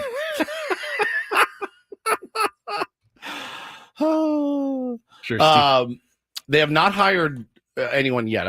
So that was just a voice guy for the commercial. He wasn't the new public address announcer. They haven't made their decision yet. I've gotten a couple of DMs from people that have made it through to the second level. Got a call back. Got called back. But as Andrew says, I live in the Excitement Factory. I do. My house is really the Excitement Factory every single day. AKA Ben's bedroom, the Excitement Factory. Isn't excitement and electric kind of the same thing? It's kind of, but I definitely, I don't know why it's funny the way I phrase that. I like the Pilates factory is what we actually call it. No, Club Pilates. I'm excited. Did Hacksaw up for the voice of the Seals? I have no idea. I don't know who all submitted. Okay, he'd be great. I think he'd be fantastic at that. It seems to be a natural fit for him. But they pay pretty well. But for me, man, it's just too much at this point in my life. I've seen they made some signings recently, getting players back, getting some new players in, including like the MVP, I think. Yeah, they re-signed Trey LeClaire. They've done good, man. Look, I'll still be following along. They kindly gave me season tickets, so now I'm a season ticket holder for the San Diego Seals. Oh, you can hold them accountable, hold their feet to the fire. I will. Hey, I'm a season ticket holder, and they go, yeah, because we gave you tickets. You absolute buffoon. Yeah, they handed them off to me. But no, I'm thrilled for that. And whoever gets the gig, it's a really fun gig. All right, we've got to take one last time out. Paulie's got the Roundel Report coming up next. What are some of the headlines that we missed, Paulie? Let's talk Red Zone for college football. Would you watch it? All right, we will get to that because I believe it is now a possibility moving forward after the big ESPN NFL deal. That is coming up next with Ben and Woods, last segment of the week on San Diego's #1 sports station, 97.3 The Fan.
Hey players, things are about to get real here in San Diego. Introducing the all-new Jamul Casino Resort. With a 200-room hotel tower, exciting new eats and drinks, plenty of new places to play, and a luxe spa and salon. Hello, rooftop pool and deck. It's where players can play their hearts out and enjoy all the perks that come with it. It gets real this summer at the all-new Jamul Casino Resort, the players' place.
It sounds like some people in the chat are excited about our get-together next Saturday already, and we just got confirmation we're also going to be giving away some stuff, including a Jackson Merrill signed jersey and a pair of Padres tickets. Wow.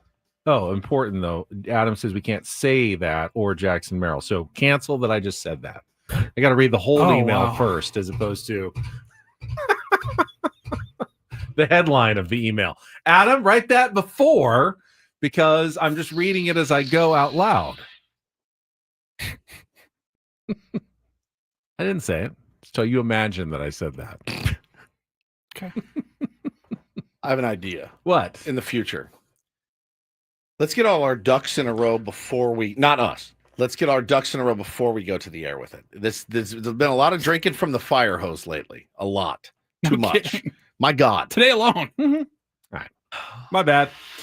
My bad. Forget you heard me say that. That is. Just come and join us at Moneyline is what it's called in Encinitas. I can definitely say that. This is next Saturday at 6:00. Moneyline in Encinitas. You're unbelievable. Yeah, it's not even his fault. This one I would say, yeah. That one is on him? A little bit. I don't know. I think it's equal blame. All right. Adam. This is unbelievable. We operate in real time on this show. Real time radio. It's in the podcast, man. We can't edit it out. We can't change it. It's so no giveaways. Too late to even hit the dump button at this point. No giveaways. Sorry, yes. Nothing. Just come and hang out. Our company should be enough. You didn't hear me say anything. Don't tell anybody. Hopefully that they're not aware of what's going on. Wait till Twitter and Blue Sky and everything else gets a hold of it. All right. You know what? I'm going to stay safe here. We're going to check traffic. We're going to let Paulie handle the rest of the show with the Rondell Report next. From the 855 Get Ross Traffic Center, protecting San Diego after accidents or injury. This traffic report is brought to you by Islands Restaurant. A little bit sluggish right now on the southbound side of the 15, right by Mira Mesa Boulevard. This is all because of the stall. Islands Restaurants, the summer refreshment paradise ambiance, and the best burgers in town. Like the big wave with cheese and fresh cut fries. $10 now for a limited time only. Visit one of our island restaurants throughout Southern California today. Dine in only. I'm Sue Aller with Ben and Woods, San Diego's #1 sports station, 97.3 The Fan.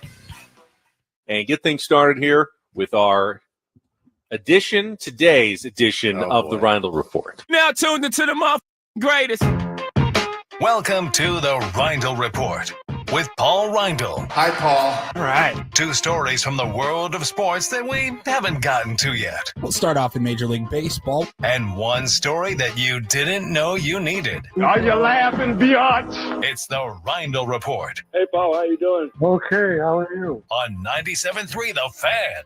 Are you ready to bless the mood? I need some help, please. That was good. Can I get a oh yeah? Oh yeah. All right. All right. Look at this from Zach. He says, Michael King said, hey, guys, just so you know, I'm going to throw all fastballs in the first inning. Don't tell the Red Sox. Ben's over there. Look for the heater. That's so good. One of my favorite moments, low-key, in the last 6 months. That was amazing. You might want to put the disclaimers at the start, not at the end. Correct. Yeah, disclaimer at the start. Don't mention this on air. I love but spinning it onto Adam. Yeah. It's incredible. Man. So good, man. So good. Okay.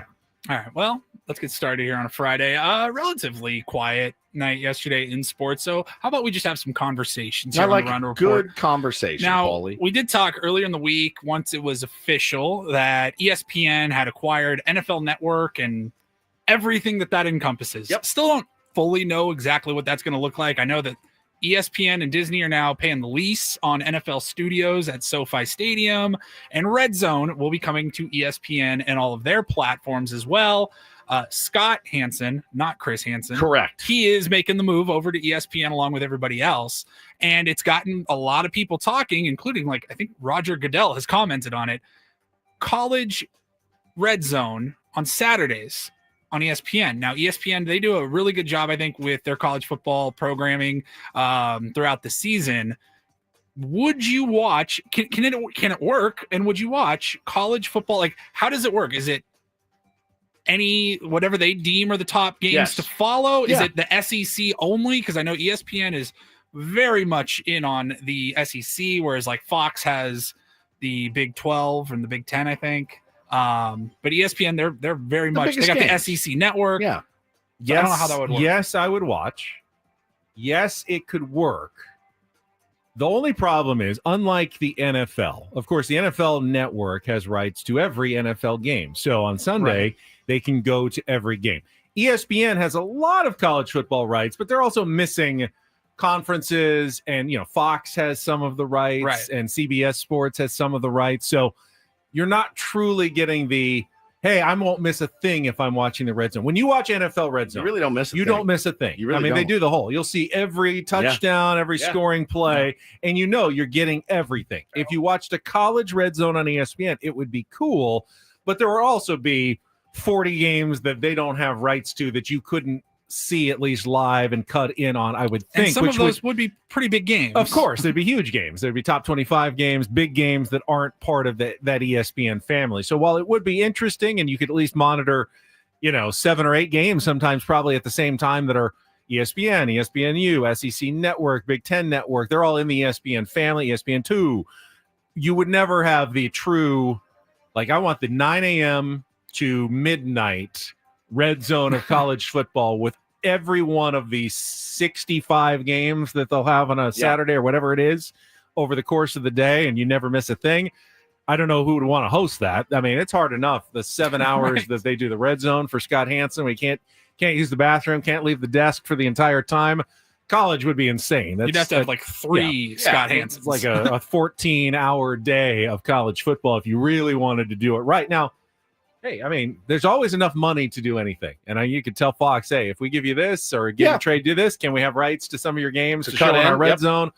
I doubt that they're ever going to get to that point. But it's certainly intriguing, the idea.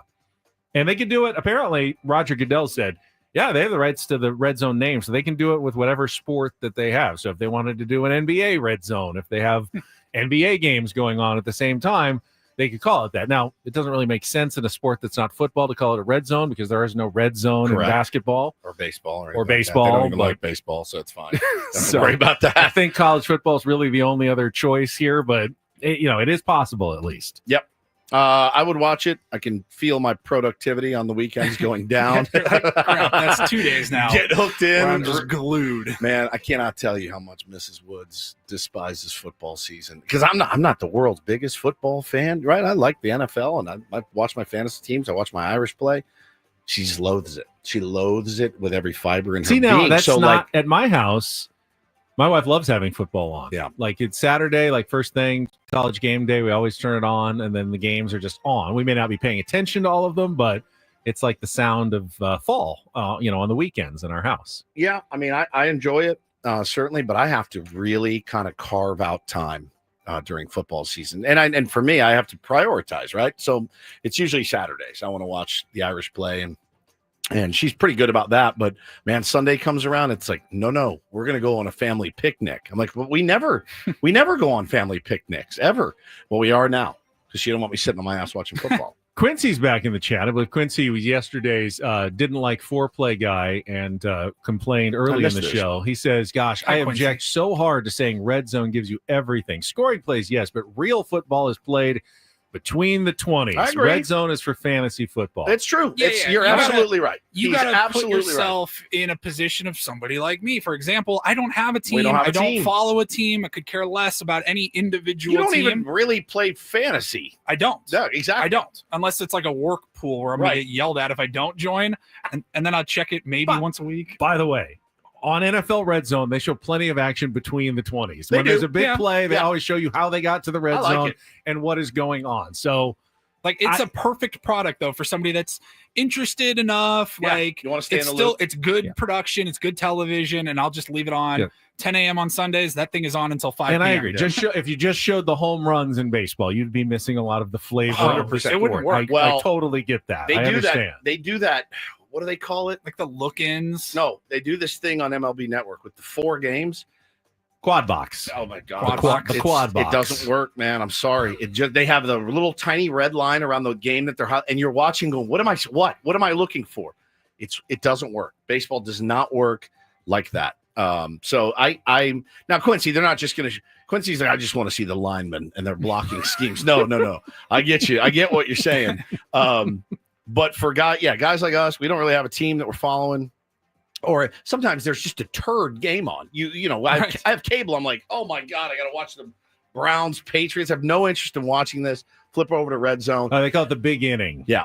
The big inning. The big That's inning, right. yeah. See, I would be very much in favor of a college football red zone if, like Ben just explained, if they could figure out a way to strike a deal with Fox and be able to stream highlights or whatever. Yeah. It's just look-ins, some moments from those Fox games, because that's a huge part of it. Like Fox and ESPN, they're going up against each other at noon every single day they think they have the biggest game. We think we've got the biggest game. But like, again, college football, I don't have really a team because I went to San Diego State and I couldn't care less about the football team. And I'm not going to wait and watch them at 9 o'clock. JD Wicker. Yeah, that's a problem. That's a problem. Sorry, you're alumnus. Now you're excited about basketball season. I can't wait for basketball season. How can I get you excited for football season? They can't really do anything. It's not a them thing. It's not a San Diego State thing. It's an NCAA thing. So I like just watching, oh, crap, it's Auburn versus, whoever. Like, I'll watch those big games, and it would be fun, but I don't know. I think we're still a ways away from a college red zone. Yep.